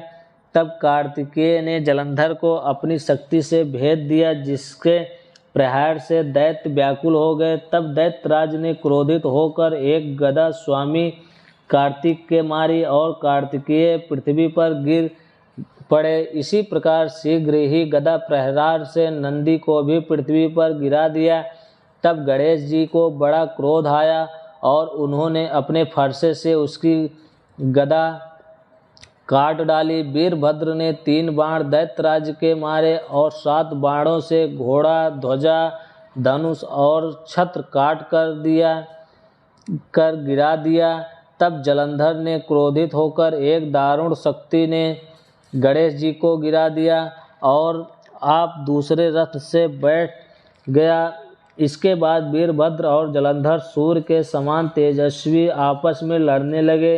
वीरभद्र ने बाणों से उसके घोड़े व धनुष काट दिए। तब जलंधर पारिघ लेकर दौड़ा। नारद जी बोले, इस दैत्य ने पारिघ का प्रहार वीरभद्र के मस्तक पर मारा। सिर से रक्त बहने लगा और भूमि पर गिर पड़ा। विष्णु भगवान की जय। नारद जी बोले, शिव जी के गण वीरभद्र को गिरा देखकर हाहाकार करते हुए शिव जी के पास गए। तब शिव जी बैल पर चढ़कर हंसते हुए युद्ध भूमि में आए। शिव जी को रण में देखकर रुद्रगण सिंह की सी गर्जना करते हुए बाणों की वर्षा से असुरों को मारने लगे। राक्षस लोग शिव जी को देखकर ऐसे भाग गए जैसे कार्तिक में स्नान और व्रत करने वाले मनुष्यों को देखकर पाप भाग जाते हैं। जलंधर दैत्यों को भागते देखकर बाण चलाता हुआ महादेव जी के ऊपर टूट पड़ा तथा शुंभ, निशुंभ, कालनेमी, बालाहक, खम्बरोमा, प्रचंड, खस्मर इत्यादि भी शिव जी के ऊपर झपटे। शिव जी बाणों से घिरी सेना देख अपने बाणों से दैत्यों के बाण काट देते थे। फिर बाणों की वर्षा से दैत्यों को पृथ्वी पर गिरा दिया और क्रोधित होकर फरसे से खड़ग रोमा का सिर काट दिया और खटवांग से बालाहक दैत्य के सिर के टुकड़े टुकड़े कर दिया। खसमर को पास से बांधकर पृथ्वी पर गिरा दिया। बैल के सींग व बाणों की मार से असुर भाग गए। तब क्रोधित होकर जलंधर ने शिव जी को युद्ध के लिए ललकार कर कहा, हे जटाधर, आज मेरे साथ युद्ध करो। निर्बलों के मारने से क्या होगा? जो कुछ तुम में बल है वह मुझे दिखाइए। नारद जी बोले। यह कहकर 10 बाण शिव जी को मारे, परंतु महादेव जी ने हंसते हुए अपने बाणों से उनको काट दिया और 7 बाणों से जलंधर के ध्वजा, छत्र और धनुष को भी काट दिया। जब उसका धनुष रथ टूट गया तब जलंधर गदा लेकर दौड़ा। उसे भी शिव जी ने बाणों से टुकड़े कर दिए। तब दैत्य घूंसा उठाकर मारने लगा, परंतु शिव जी ने बाणों की मार से 1 कोस दूर फेंक दिया। जलंधर ने शिव जी को अधिक बलवान जान मोहित करने वाली गंधर्वी नाम की एक अद्भुत माया फैलाई। तब अप्सरा व गंधर्वों का नृत्य होने लगा। सम, ताल, वेणु और मृदंग बजने लगे। इस प्रकार इस नाद से महादेव जी मोहित हो उनके हाथ से शस्त्र गिर गए। जलंधर जब महादेव जी को मोहित देख वह कामांग होकर पार्वती के पास गया। वह शिव जी का रूप धारण करके 10 भुजा, 5 मुख, 3 नेत्र बना जटाओं को धारण करके बैल पर बैठकर गया था। उसे शिव जी जान पार्वती सखियों को छोड़कर दर्शन लिए आई। जब जलंधर ने सुंदरी पार्वती को देखा तो अपना वीर छोड़ दिया। वह जड़ बढ़ गया। पार्वती राक्षस को पहचान भयभीत होकर शीघ्र ही मानसरोवर में चली गई। तब जलंधर बिजली की चमक की भांति पार्वती को गई देख पुनः युद्ध में आ गया। पार्वती ने मन में भयभीत होकर विष्णु का ध्यान किया। तब विष्णु ने पार्वती को दर्शन दिए। पार्वती बोली, हे विष्णु, जलंधर दैत्य ने बड़ा नीच कर्म किया है, क्या आपको ज्ञात नहीं है? भगवान बोले कि उसने अपने मरने का उपाय बता दिया है। जैसा छल उसने किया है उसी की भांति हम भी उसकी स्त्री के साथ करेंगे, क्योंकि उसकी स्त्री भी बड़ी पतिव्रता है। पतिव्रत रहते वह मारा नहीं जा सकता, वही उसकी रक्षा करती है। नारद जी बोले, रुद्र गंधर्व सहित युद्ध में रहे और विष्णु जलंधर की नगरी चले गए। जब माया अंतर्ध्यान हो गई तब शिव जी को भी ध्यान हुआ और तब शिव जी को क्रोधित होकर लड़ाई के लिए जलंधर पर चढ़ाई कर दी। शिव जी को आया देख जलंधर की भी बाणों की वर्षा करने लगा। विष्णु भगवान की जय। सभी भक्तों को जय श्री राम। मैं विपिन शास्त्री, श्री दुर्गा माता मंदिर, आशियाना कॉलोनी, लुधियाना, पंजाब। गुरु विपिन शास्त्री चैनल के माध्यम से आप सभी भक्तों के बीच कार्तिक महात्म कथा लेकर उपस्थित हो रहा हूँ। 16वां अध्याय। कथा श्रवण करने से पहले हम अपने गुरु महाराज इष्ट देव का ध्यान करते हैं। मंगलम भगवान विष्णु मंगलम गरुड़ध्वजा मंगलम पुंडरीकाक्षां मंगलाय तनो हरि। नारद जी बोले कि विष्णु जलंधर नगर में जाकर वृंदा का पतिव्रत धर्म भंग करने की सोचने लगे। वृंदा ने स्वप्न में अपने स्वामी को भैंसों पर चढ़े हुए तेल लगाए नंगे शरीर, काले पुष्पों की माला पहने राक्षसों सहित नंगे सिर दक्षिण दिशा की ओर जाते देखा। अपने नगर को भी सागर में डूबा देखा। तब वृंदा जाग गई और स्वप्न का विचार करने लगी। सूर्य में छेद व कांतिहीन देख इन अशुभ लक्षणों को देख वह रुदन करने लगी। उससे नगर अटारी में चैन न मिला तो वह दौड़ कर भयभीत वृंदा को सुख न मिला। तब वह घूमती हुई वन में निकल गई। वहाँ उसने शक्ति के समान भयंकर मुख, दाढ़ और आँखों वाला 2 राक्षसों को देखा। उनको देखकर वह डर गई और भागने लगी। उसी समय उसने शांति रूप मौन धारण किए शिष्य सहित अब एक तपस्वी मुनि की शरण में जाती हुई बोली, हे मुनि, मैं आपकी शरण में हूँ, मेरी राक्षसों से रक्षा करो। मुनि ने अपनी हुंकार मारकर राक्षसों को भगा दिया। मुनि की हुंकार से राक्षसों को भगा देख वृंदा प्रणाम करके यह वचन बोली, हे महाराज, आपने मेरी रक्षा की है। अब मेरी सुनिए, मेरे पति जलंधर शिव के साथ युद्ध करने गए हैं, सो वहाँ वे कैसे हैं? मुनि, मुझे अपने ज्ञान द्वारा यह बताइए। नारद बोले, मुनि वृंदा के वचन सुन ऊपर देखने लगे। उसी समय 2 बानर आए और मुनि को प्रणाम कर खड़े हो गए। मुनि ने भ्रिकुटी द्वारा संकेत दिया और वह बानर आकाश में चले गए। कुछ समय बाद मुनि के सामने आकर खड़े हो गए। उनके हाथों में जलंधर के सिर व कवच थे। उन्हें देख वृंदा पति दुख से दुखी होकर मूर्छित हो गिर पड़ी। तब मुनि ने कमंडल से पानी छिड़क कर उसको चैतन्य किया। तब वृंदा अपने मस्तक को पति के मस्तक पर रख दुखी से रोने लगी। वृंदा ने कहा, हे प्रभु, आप मुझे जो पहले सुख देते थे, सो आज आप निरापराधीन से क्यों नहीं बोलते? विष्णु सहित कई देवता और गंधर्वों को जीतने वालों को आज एक तपस्वी ने कैसे मार दिया?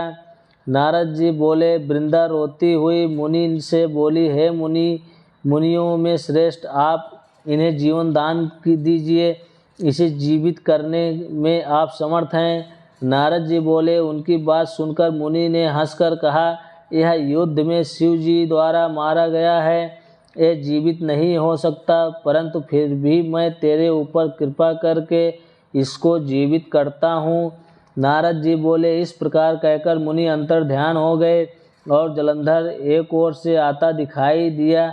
उसने वृंदा को आलिंगन करके उसके मुख का चुम्बन किया और वृंदा भी अपने पति को पाकर अति प्रसन्न हुई। वह दोनों काफ़ी समय तक वन में रमण करते रहे। एक दिन रति के पश्चात विष्णु को पहचान गई।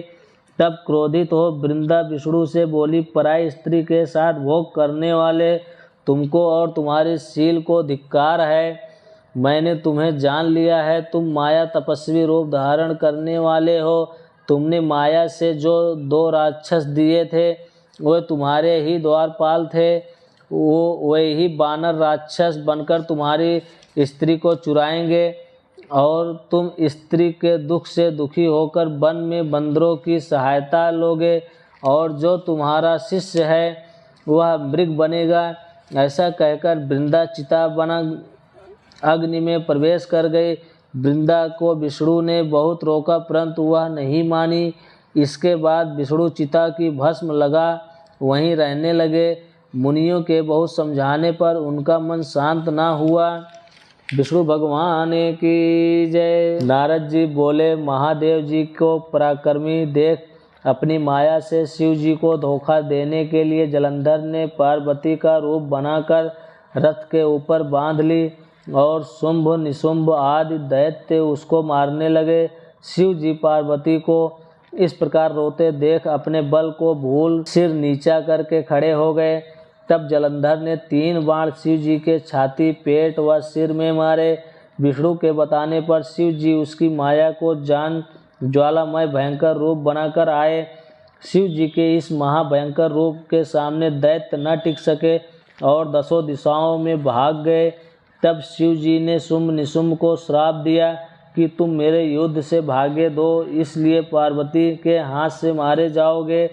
तब जलंधर ने तेज बाणों की वर्षा करके पृथ्वी को अंधकार से ढक दिया। जब शिव जी ने उसके बाण काट दिए, तब उस जलंधर ने नंदी के एक परिध मार दी। उसके लगने से वह बैल युद्ध भूमि से भाग गया। तब शिव जी ने अति क्रोधित हो भयंकर रूप धारण कर सूर्य के समान चमकता सुदर्शन चक्र चला दिया। वह चक्र पृथ्वी व आकाश को प्रकाशित करता हुआ जलंधर के सिर को काट पृथ्वी पर गिर पड़ा। रथ से उसका शरीर पृथ्वी पर गिर गया और उसके शरीर से तेज निकलकर रुद्र में समा गया। तथा वृंदा के शरीर का तेज गौरी के शरीर में समा गया। इसे देखकर ब्रह्मादिक देवता शिव को प्रणाम कर विष्णु का हाल कहने लगे। हे महादेव, आपने देवताओं की शत्रु से रक्षा की, परंतु एक बात पैदा हो गई कि वृंदा की सुंदरता से विष्णु भगवान मोहित हो उसकी चिता की राज लगाकर वहीं लेट रहे हैं। रुद्र बोले, हे देवगण, विष्णु का मोह हटाने के लिए योग माया की शरण में जाओ, वह तुम्हारा कार्य पूरा करेगी। नारद बोले, यह कहकर अपने गणों सहित शिव जी अंतर ध्यान हो गए और देवता योग माया की स्तुति करने लगे। देवता बोले, जिसके शरीर से सृष्टि पालन और नाश करने वाले सतोगुण, रजोगुण और तमोगुण तीनों पैदा हुए हैं, जिसकी इच्छा से संसार की उत्पत्ति और नाश होता है, मूल प्रकृति को हम नमस्कार करते हैं। जो प्रकृति 23 गुणों से उच्चारण की जाती है और संपूर्ण जगत में व्याप्त है, उसे हम प्रणाम करते हैं। जिसकी भक्ति करने वाले पुरुष सदा दारिद्र्य, भय, मोह, तिरस्कार से दूर रहता है, उस मूल प्रकृति को प्रणाम है। इस प्रकार स्तुति करते हुए देवताओं ने आकाश में एक तेज मंडल को देखा। उस समय एक आकाशवाणी हुई। शक्ति बोली, मैं ही 3 प्रकार से 3 गुणों में रहित हूँ, गौरी, लक्ष्मी और सरस्वती। इनमें रज, तम, सत्व, इन तीनों गुणों का आश्रय मैं ही हूँ। हे देवताओं, वही तीनों तुम्हारा कार्य पूरा करेंगी। नारद जी बोले, देवताओं को देखते देखते वह तेज अंतर ध्यान हो गया। देवताओं ने आकाशवाणी के अनुसार गौरी, लक्ष्मी और सरस्वती के पास जा उनको प्रणाम किया। वह तीनों भक्त वत्सल देवी देवताओं को शरणागत देख उनके लिए बीज देती हुई बोली, इन बीजों को विष्णु के पास जाकर मिट्टी में बो दो, तब तुम्हारा कार्य पूरा हो जाएगा। नारद जी बोले, हे राजन, देव और सिद्धों के समूह ने प्रसन्न हो उन बीजों को वृंदा की चिता भूमि में, जहाँ विष्णु भगवान दुखी हो विराजमान थे, बो दिया। वह सत्य वाक्य का महात्म्य बताया है। जो कोई इसे पढ़ेगा सुनेगा वह स्वर्ग प्राप्त करेगा। जो एकाग्र मन से सुनेगा उसे विघ्न नहीं सताएगा। पुत्रहीन पुरुष सुनेंगे तो पुत्र की प्राप्ति होगी। विष्णु भगवान की जय। नारद जी बोले, हे राजन, उन बोए हुए बीजों में 3 वनस्पति हुई, धात्री, आंवला, मालती और तुलसी।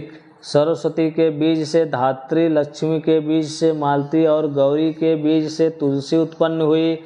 उस समय विष्णु स्त्री रूपी वनस्पतियों को देख वृंदा के रूप को देखा तो उठ बैठे।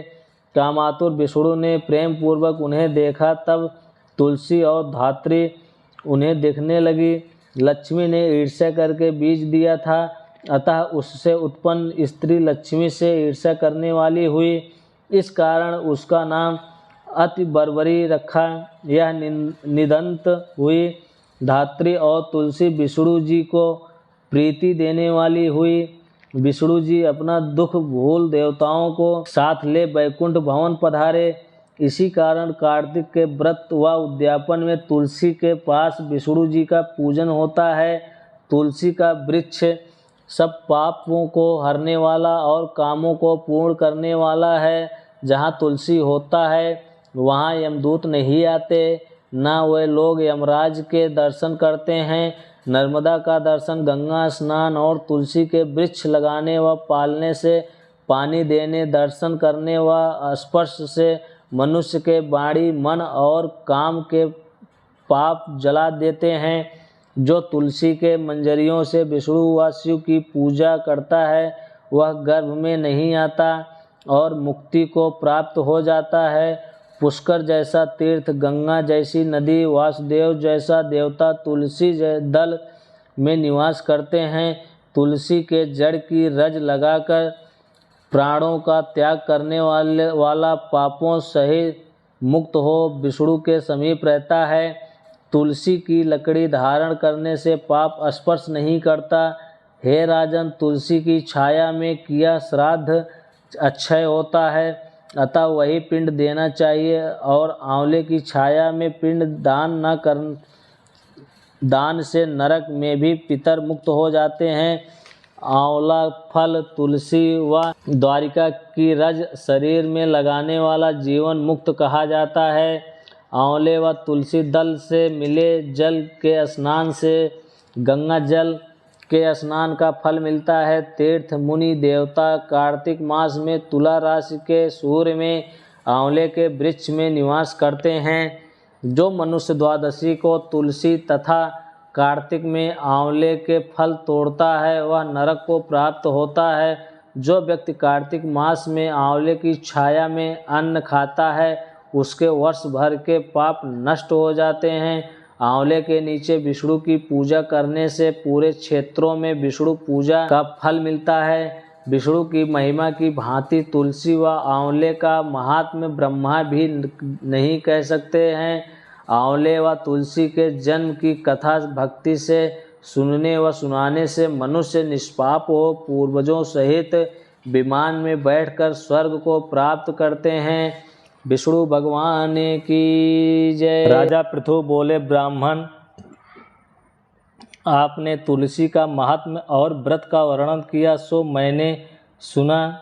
एक कार्तिक का व्रत पहले किसने कब और कैसे किया सो वर्णन करो। नारद जी बोले, सहयाचल पर करबीरपुर में धर्मदत्त नाम का विद्वान ब्राह्मण रहता था। वह सदा विष्णु व्रत पूजन, द्वादशाक्षर मंत्र का नाम करना और अतिथि सत्कार में लगा रहता था। एक समय कार्तिक मास में एक प्रहर रात्रि रहने पर भगवान के मंदिर में गया। भगवान के लिए पूजन सामग्री सहित उस ब्राह्मण ने एक भयंकर लाल नेत्रों वाली राक्षसी देखी, जिसकी दाढ़ टेढ़ी है, जीभ चल रही है, लंबे लंबे दांत हैं, लंबे ओंठ हैं, नंगी है, वह मांस सूखा हुआ है और घर घर शब्द करती है। उसे देख वह ब्राह्मण भयभीत होकर कांपने लगा और उसने पूजा का थाल व सामग्री तथा जल उस राक्षसी को मारा। उस ब्राह्मण ने भगवान का स्मरण करके तुलसी के जल को राक्षसी के ऊपर फेंका,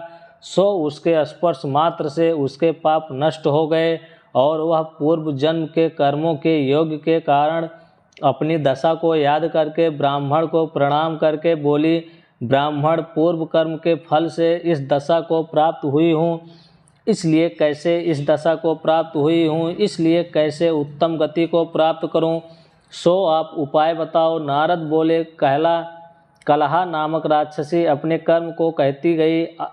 तब अति विस्मय हो धर्मदत्त ब्राह्मण बोला, हे कलहा, पूर्व जन्म में किस कर्म से यह तेरी दशा हुई है, कैसा तेरा चरित्र था, यह मुझसे कहा। कलहा बोली, हे महाराज, सौराष्ट्र में एक भिक्षुक नामक ब्राह्मण था। उसकी स्त्री कलहा नामक अति निष्ठुर भाव वाली मैं थी। मैंने कभी अपने स्वामी की सेवा नहीं की और न मीठे वचन बोली।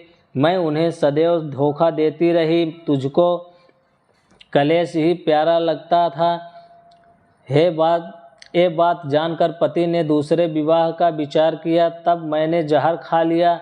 तब यम के दूत मुझे बांध कर ले गए। यमराज ने मुझे देखकर चित्रगुप्त से पूछा, इसने क्या कर्म किया है, देखो इसने जो बुरा कर्म किया हो उसका फल भोगो। कुल्हा बोली, चित्रगुप्त डराकर मुझसे बोला, इसने कोई शुभ कर्म नहीं किया, स्वयं मिष्ठान खाती थी, पति को नहीं देती थी। इससे ये बलमुनि पक्षी की योनि में अपनी विष्ठा को खाती रहे। ये अपने पति से द्वेष करती थी, इससे वे विष्ठा खाने वाली सूकर योनि को प्राप्त करें। इसने अपने पति के ऊपर विष खाकर आत्मघात किया है, इसलिए अपने बच्चों को खाने वाली बिल्ली हो। यह पति नीच प्रेत योनि में रहे और अपने दूतों के द्वारा इसको मेरु देश में भेजा। वहाँ ये बहुत काल तक तीनों प्रेत योनि को भोगें। कलहा बोली, तब से मैं 500 वर्ष तक प्रेत योनि में अपने कर्मों से दुखी, नित्य भूख प्यास से दुखी रहती रही।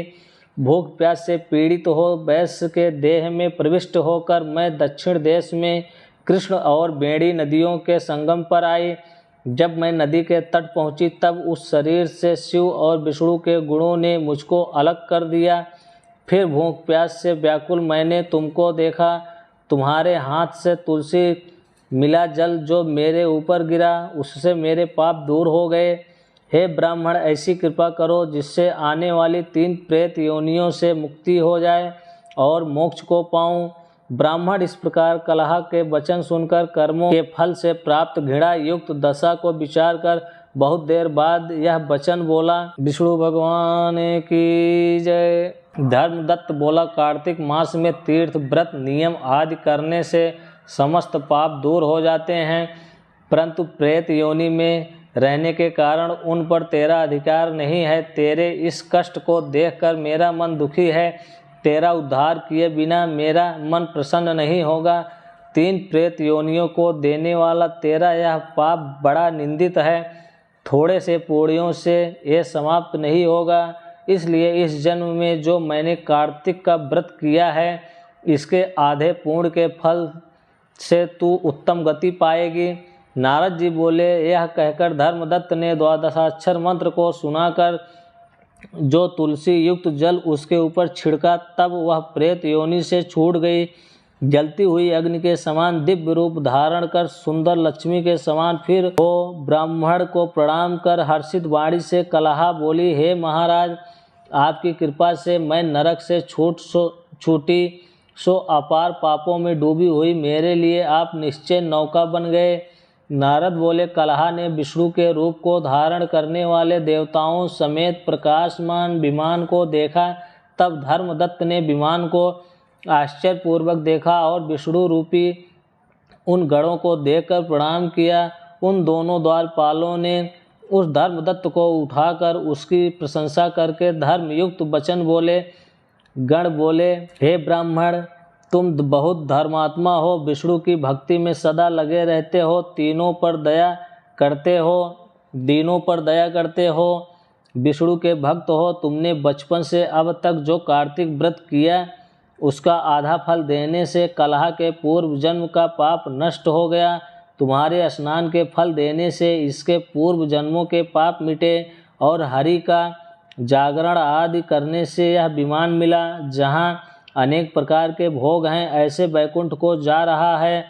तुमने कार्तिक में दीपदान किया था, इससे इसे तेज मिला, और तुलसी के पूजन से और कार्तिक के व्रत से जो तुमने इसको पूर्ण दिया था, इसलिए मोक्ष पाप विष्णु के पास जाती है और तुम भी इस जन्म के अंत में स्त्रियों सहित वैकुंठ को जाओगे तथा वैकुंठ में भगवान विष्णु की सारूपता मुक्ति को पाओगे, जिसका नाम लेने मात्र से मनुष्य सद्गति को प्राप्त करते हैं।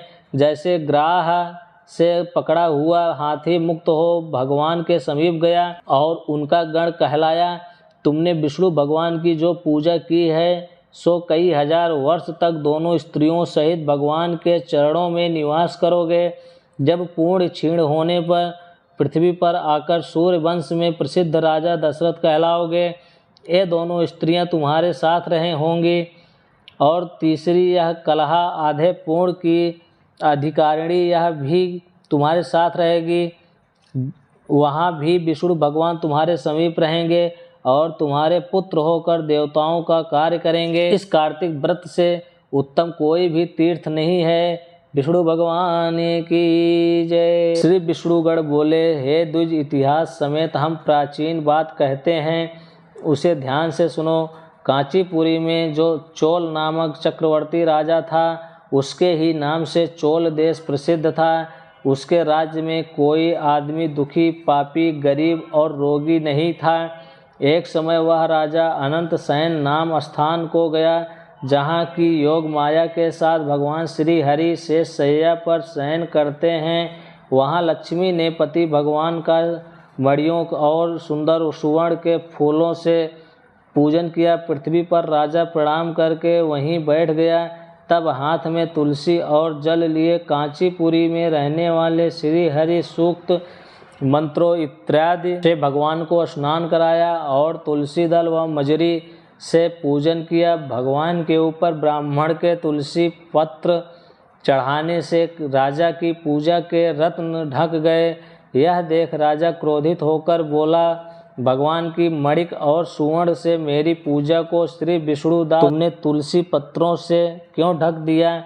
तू श्री विष्णु पूजा नहीं कर जानता है, यह मैं जानता हूँ। तू ढोंगी है जो अत्यंत सुंदर पूजा को ढक कर रहा है। अब वह ब्राह्मण राजा के गौरव को न मानकर बोला, हे राजा, तू पूजा करना नहीं जानता, तुझे लक्ष्मी का घमंड है। विष्णुदास की बात सुनकर और राजा हंसकर गर्व युक्त वचन कहने लगा, ब्राह्मण, यदि तू भक्ति का गर्व करता है, बता मुझ दरिद्री की भक्ति कितनी है। श्री हरि को प्रसन्न करने वाले यज्ञ दानादि तूने नहीं किए और पहले तैने कोई मंदिर भी नहीं बनवाया है, तब भी तुझे भक्ति का घमंड है।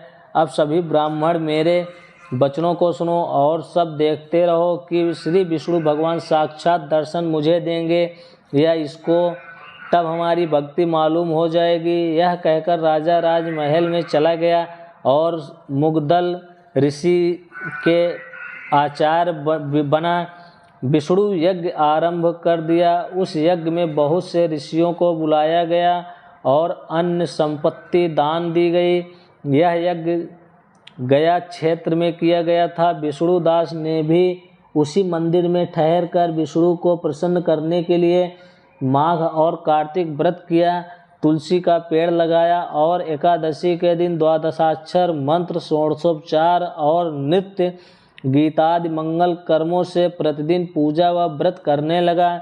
इस प्रकार सब इंद्रियों को वश में करके भगवान विष्णु की आराधना करते हुए राजा और विष्णुदास ने बहुत समय बिता दिए। विष्णु भगवान की जय। गण बोले, एक समय विष्णुदास नृत्य कर्म कर रहा था, तब उसका बनाया हुआ भोजन जो रखा था कोई अलिच्छित मनुष्य चुरा ले गया। भोजन वहाँ न देखकर दोबारा भोजन बनाने में देरी होने के भय से सायंकाल की पूजा कर दी और भोजन नहीं बनाया। दूसरे दिन फिर रसोई तैयार कर जो भगवान के भोग की तैयारी की, इतनी ही में कोई छिपकर भोजन चुरा ले गया। इस प्रकार 7 दिन तक बराबर उसका भोजन चुराता रहा। तब विष्णुदास अपने मन में सोचने विचारने लगा कि मैं 7 दिन से उपवास व्रती हूँ, आज भोजन की रक्षा करूँगा। इस प्रकार रसोई बनाकर वह छिप गया। इतने में उसने देखा कि भोजन चुराने एक चांडाल आया है, जो भूख से थका हुआ शरीर पर हाड़ चर्म शेष है। उसको देखकर ब्राह्मण बहुत दुखी हुआ। उस अन्न को ले जाने वाले को देखकर ब्राह्मण कहने लगा, ठहर जा, सूखा भोजन कैसे करोगे, घी ले जा, चुपड़ के खाना। ऐसे कहते हुए उसके पीछे दौड़ा और मूर्छित होकर गिर पड़ा। वह ब्राह्मण चांडाल को मूर्छित देखकर अपने वस्त्र से हवा करने लगा। तब वह चांडाल उठकर खड़ा हुआ तो विष्णुदास ने उसे शंख चक्र गदा पद्मधारी भगवान विष्णु के रूप में देखा। उनको देखकर उनकी स्तुति और नमस्कार भी नहीं कर पाया। इसी समय इंद्रादि 33 कोटि देवता वहाँ आए। गंधर्व और अप्सराएं नृत्य करने लगी। वह स्थान सैकड़ों विमानों से देवता और ऋषिगणों से भर गया।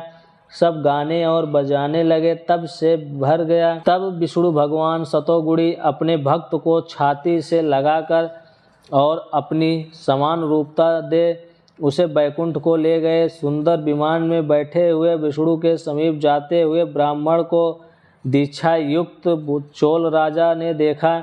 बैकुंठ लोक को जाते हुए विष्णुदास को देखकर अपने गुरु मुदगल को बुलाकर चोल राजा बोला, जिससे चिढ़कर मैंने यज्ञ दान किया, वही विष्णु रूप धारण करके ब्राह्मण बैकुंठ को जा रहा है। दीक्षा लेकर जो मैंने इस वैष्णव क्षेत्र में यज्ञ किया और दान आदि से ब्राह्मणों की कामना पूरी की, परंतु आज तक भी विष्णु मुझसे प्रसन्न क्यों नहीं हुए। ब्राह्मण की भक्ति से ही प्रसन्न होकर भगवान ने उसको साक्षात दर्शन दिया। फिर चोल यज्ञशाला में जाकर अग्नि के आगे खड़े होकर विष्णु से प्रार्थना करने लगा, हे विष्णु, मुझे मन, वाणी और शरीर से स्थिर भक्ति करने का वर दो। यह कहकर सबको देखते देखते राजा अग्नि में कूद पड़ा। तब मुदगल ने क्रोध से अपनी चोटी उखाड़ ली। तभी से उसके गोत्र में मृदगल शिखाहीन होते हैं। तब ही अग्नि से प्रकट हुए भक्त वत्सल भगवान राजा को आलिंगन करके सुंदर विमान में चढ़ा लिया और अपना स्वरूप देखकर उसको सारा समाचार कह श्राप निवारण का की प्रार्थना करने लगे। और दोनों बोले, हम आपके भक्त हैं, ग्राह और राज की गज की योनि में कैसे जाएंगे? इससे हे कृपा सिंधु इस शाप से हमारा उद्धार कीजिए। श्री विष्णु बोले कि मेरे भक्तों की वाणी कभी असत्य नहीं होती और मैं उसको कभी नहीं लौटा सकता। एक बार मैं प्रहलाद के लिए खम्भ से प्रकट हुआ, फिर अम्बरीश के कहने से मैं इस अवतारों में प्रकट हुआ। तुम दोनों अपने कहे हुए शापों को भोग करके मेरे रूप को पाओगे। यह कह भगवान अंतर ध्यान हो गए। गण बोले, फिर वे दोनों ग्राह और गज बनकर कार्तिक पूर्णिमा के दिन गंडकी में स्नान करने के लिए गए। उस समय सांप के कारण को याद करके ग्राह ने गज का पैर पकड़ लिया।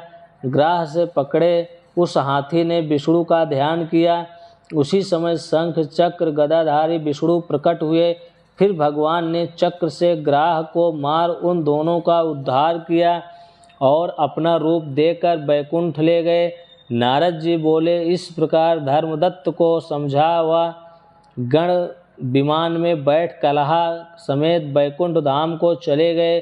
धर्मदत्त ने भी विश्वास युक्त हो उस व्रत को किया और मरणोपरांत दोनों स्त्रियों के साथ बैकुंठ को गया।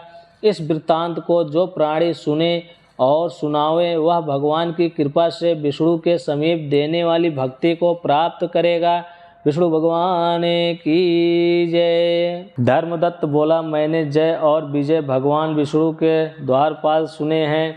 उन्होंने कौन सा नियम या व्रत किया है जिससे विष्णु का रूप मिला है? गण बोले, हे विप्र, तृणबिंदु की देवहूति कन्या से कर्दम ऋषि की कृपा से 2 पुत्र हुए। बड़ा जय व छोटे का नाम विजय था। उसी देवहूति के योगी कपिल देव हुए। जय और विजय ने पूरी इंद्रियों को वृत्तियों को भगवान विष्णु की भक्ति में लगा दी थी। इसी से बहुत बड़े धर्मात्मा हुए। एक बार उन दोनों को मारुत राजा ने बुलाया। वह यज्ञ करने में चतुर थे, उनको देवता और ऋषि मानते थे। वे दोनों वहाँ गए। उस यज्ञ में जय ब्रह्मा और विजय याजक बना। इस प्रकार वह यज्ञ समाप्त हुआ।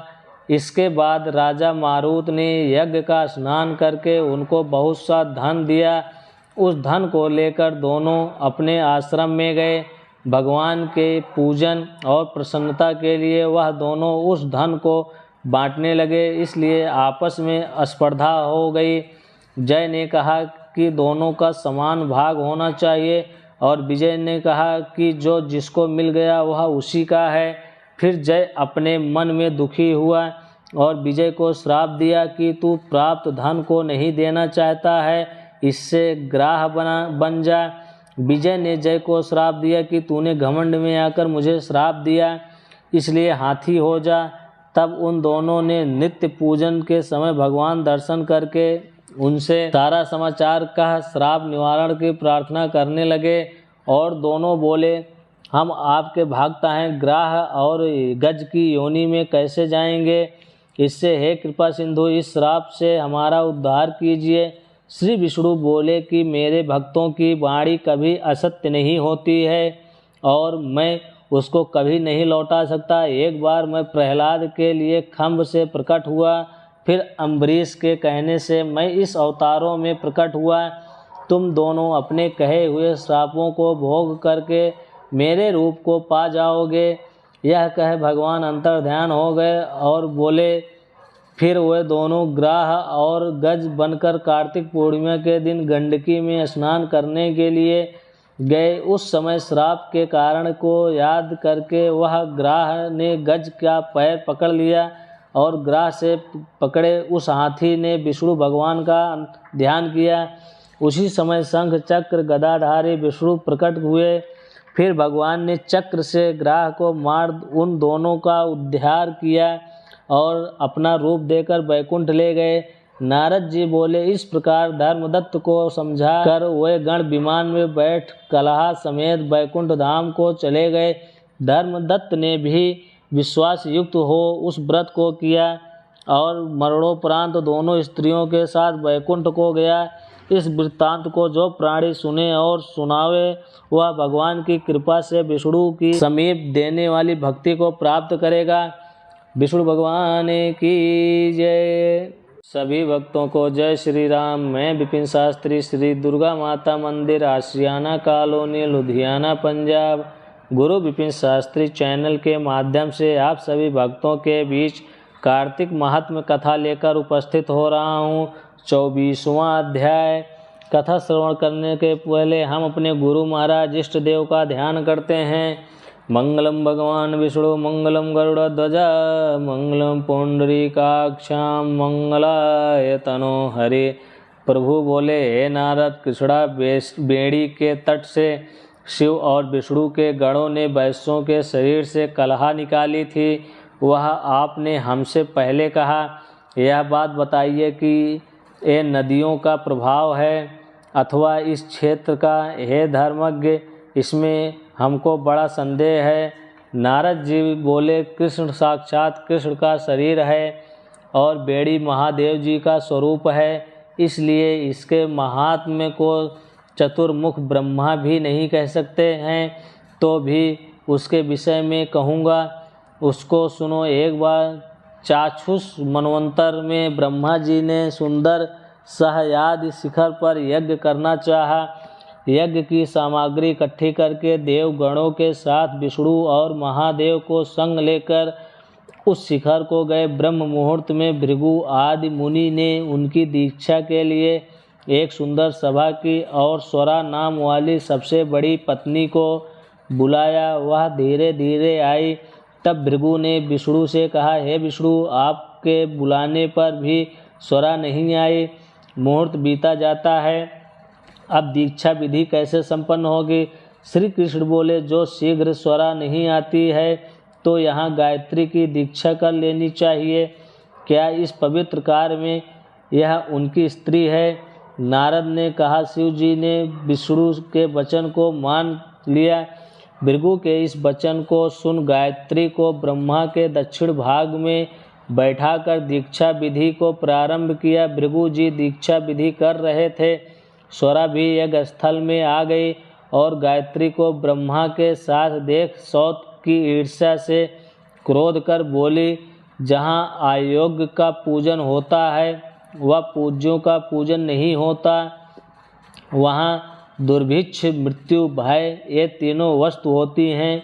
जो यह दक्षिण भाग में मेरे आसन पर बैठी है, इससे ऐसी गुप्त नदी बनेगी जो अदृश्य रहेगी।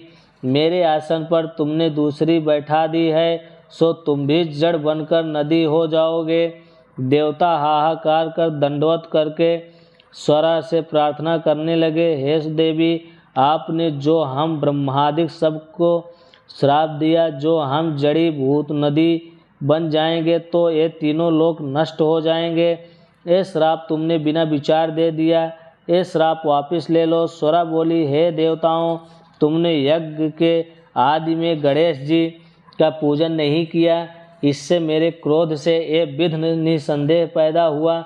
मेरी यह बात सही होगी, झूठी नहीं होगी। इससे अपने वंशों से जड़ी भूत होकर तुम सब नदी हो और हम दोनों सौत भी अपने अंशों से नदियाँ होकर पश्चिम की तरफ बहेंगी।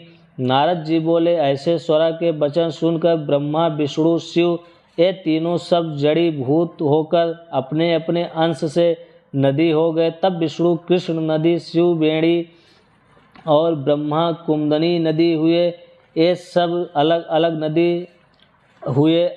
कृष्णा और बेड़ी के उपाख्यान को जो मनुष्य सुनेगा और सुनावेगा, उनको उनके दर्शन और स्नान का फल मिलेगा। विष्णु भगवान की जय। श्री कृष्ण बोले, हे प्यारी, ऐसी उनकी वाणी को सुनकर विष्णु विस्मित होकर राजा पृथु ने नारद को आदरपूर्वक पूजन करके विदा कर दिया। इसलिए मास, कार्तिक और एकादशी ये तीनों व्रत मुझको बहुत प्रिय है। वृक्षों में तुलसी, महीनों में कार्तिक, तिथियों में एकादशी और तीर्थों में द्वारका मुझको प्रिय है। जो दनिंद्रियों को वश में कर इनका पालन करेगा वह हमको बहुत प्रिय होगा तथा उसे यज्ञादि से अधिक फल प्राप्त होगा। ए प्रिय, इन तीनों का सेवन करने वाले मनुष्य को पापों से भय नहीं करना चाहिए। मेरे आशीर्वाद से उनको सभी पाप दूर हो जाते हैं। सत्यभामा बोली, हे नाथ, आपने जो कहा कि दूसरे के दिए आधे पुण्य से कलह तर गई, सो यह आश्चर्य है। इस कार्तिक का ऐसा प्रभाव है, आपको इतना प्रिय है, जिसके करने से पति से बैर करना इत्यादि पाप कार्तिक स्नान से तर जाते हैं। हे भगवान, बताइए, पराया किया पुण्य देने से मिल जाता है या बिना दिए भी प्राप्त हो जाता है? कृष्ण बोले, बिना दिए हुए पुण्य और पाप किस प्रकार मिलते हैं, सो तुम सुनो। सतयुग, त्रेता और द्वापर में देश, गांव और कुलों का किया हुआ पाप पुण्य मिलता था और कलयुग में करने वाला ही फल भोगता है। संसर्ग न करने पर इस प्रकार पाप पुण्य मिलते हैं और संसर्ग से जैसे पुण्य पाप दूसरे को मिलते हैं, सो सुनो। एक जगह बैठने से, विषय करने पर, विवाह संबंध से, एक पात्र में खाने से मनुष्य को पुण्य पाप का आधा आधा फल प्राप्त होता है। पढ़ने से, यज्ञ कराने से, एक पंक्ति में भोजन करने से मनुष्य परोक्ष में पाप और पुण्य के चौथाई फल को प्राप्त होता है। सेवा करने से, देखने और ध्यान से मनुष्य दूसरे के लिए पुण्य पाप के 100वें भाग को पाते हैं। दूसरे की निंदा, चुगली और धिक्कार देने से उनके पापों को ग्रहण करके अपना पुण्य पाप करने वाले मनुष्य की स्त्री, नौकर और शिष्य उनको छोड़कर जो कोई सेवा करता है और सेवा के अनुरूप उनके पुण्य के फल को प्राप्त करता है। एक पंक्ति में भोजन करने वाले मनुष्य में जो पंक्ति भेद करता है, उसके पुण्य के 6ठे अंश का उल्लंघन किया पुरुष ग्रहण करता है। स्नान संध्यादि करते समय जो दूसरे को छू ने अथवा बात करें तो अपने पुण्य के 6ठे अंश को देता है। धर्मार्थ, जो पुरुष दूसरे से धन मांगता है उसका फल धन देने वाले को मिलता है।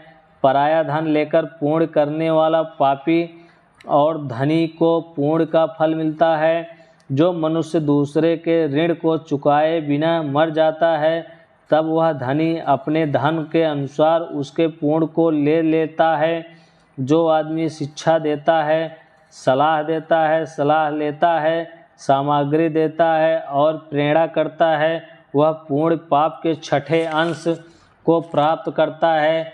राजा के पुण्य पाप के 6ठे अंश को राजा पाता है। उसी तरह शिष्य का गुरु, स्त्री का पति, पुत्र का पिता पाता है। यदि पति के अनुकूल रहते हैं और उसके मन को प्रसन्न करने वाली स्त्री अपने पति के पुण्य का आधा भाग लेती है। जो पुण्यात्मा पराये हाथ से दान करता है, नौकर और पुत्र को छोड़कर करने वाला 6ठे अंश को प्राप्त होता है। ऐसे बिना दिए इकट्ठे पुण्य पाप भी मनुष्य को मिलते हैं, परंतु कलयुग में नहीं है। पुण्य और पाप को भोगने वाला कर्ता ही होता है। इसमें एक प्राचीन इतिहास बड़ा पवित्र उग्र बुद्धि को देने वाला है, उसे सुनो। विष्णु भगवान की जय। श्री कृष्ण बोले, उज्जैन नगरी में एक धनेश्वर ब्राह्मण रहता था। वह अपने कर्मों को नहीं करता था, पापी और दुष्ट बुद्धि का था। वह उस कंबल चमड़े का व्यापार करता था और झूठ बोलता, चोरी, वैश्यागमन, सुरापान आदि करता था और इसी से वह दुखी रहता था।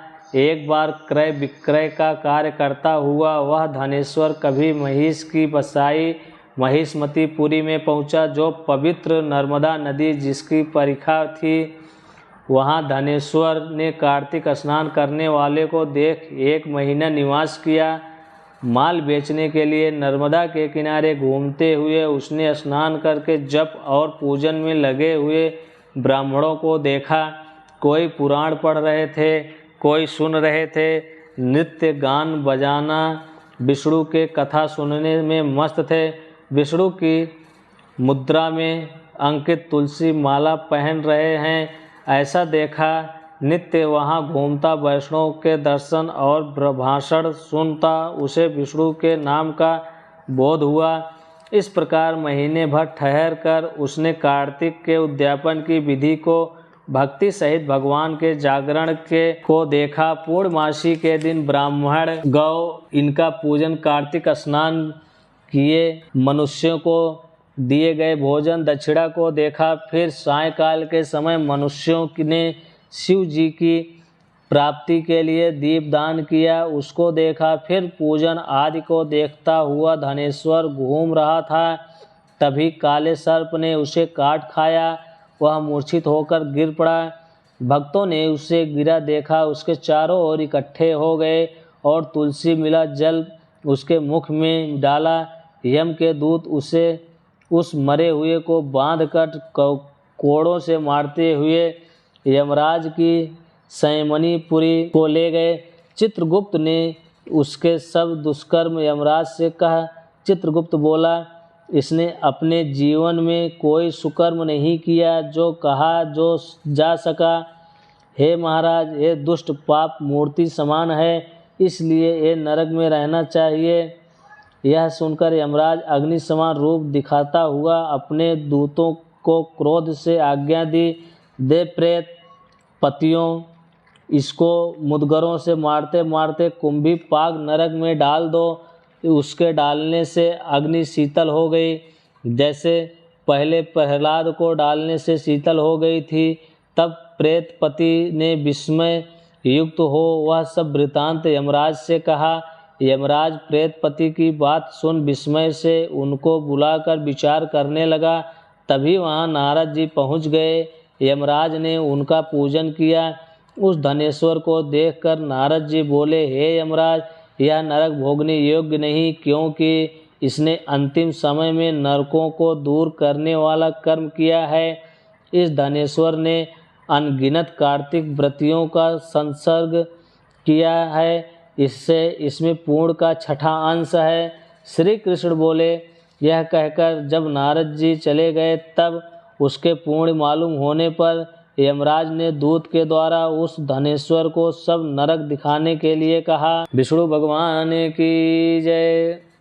श्री कृष्ण बोले, फिर यम की आज्ञा मान प्रेतराज ने धनेश्वर को नरक दिखाया और बोला, हे धनेश्वर, इस भयंकर घोर नरकों को देखो, जहाँ पापी मनुष्यों को यमदूतों द्वारा सताया जाता है।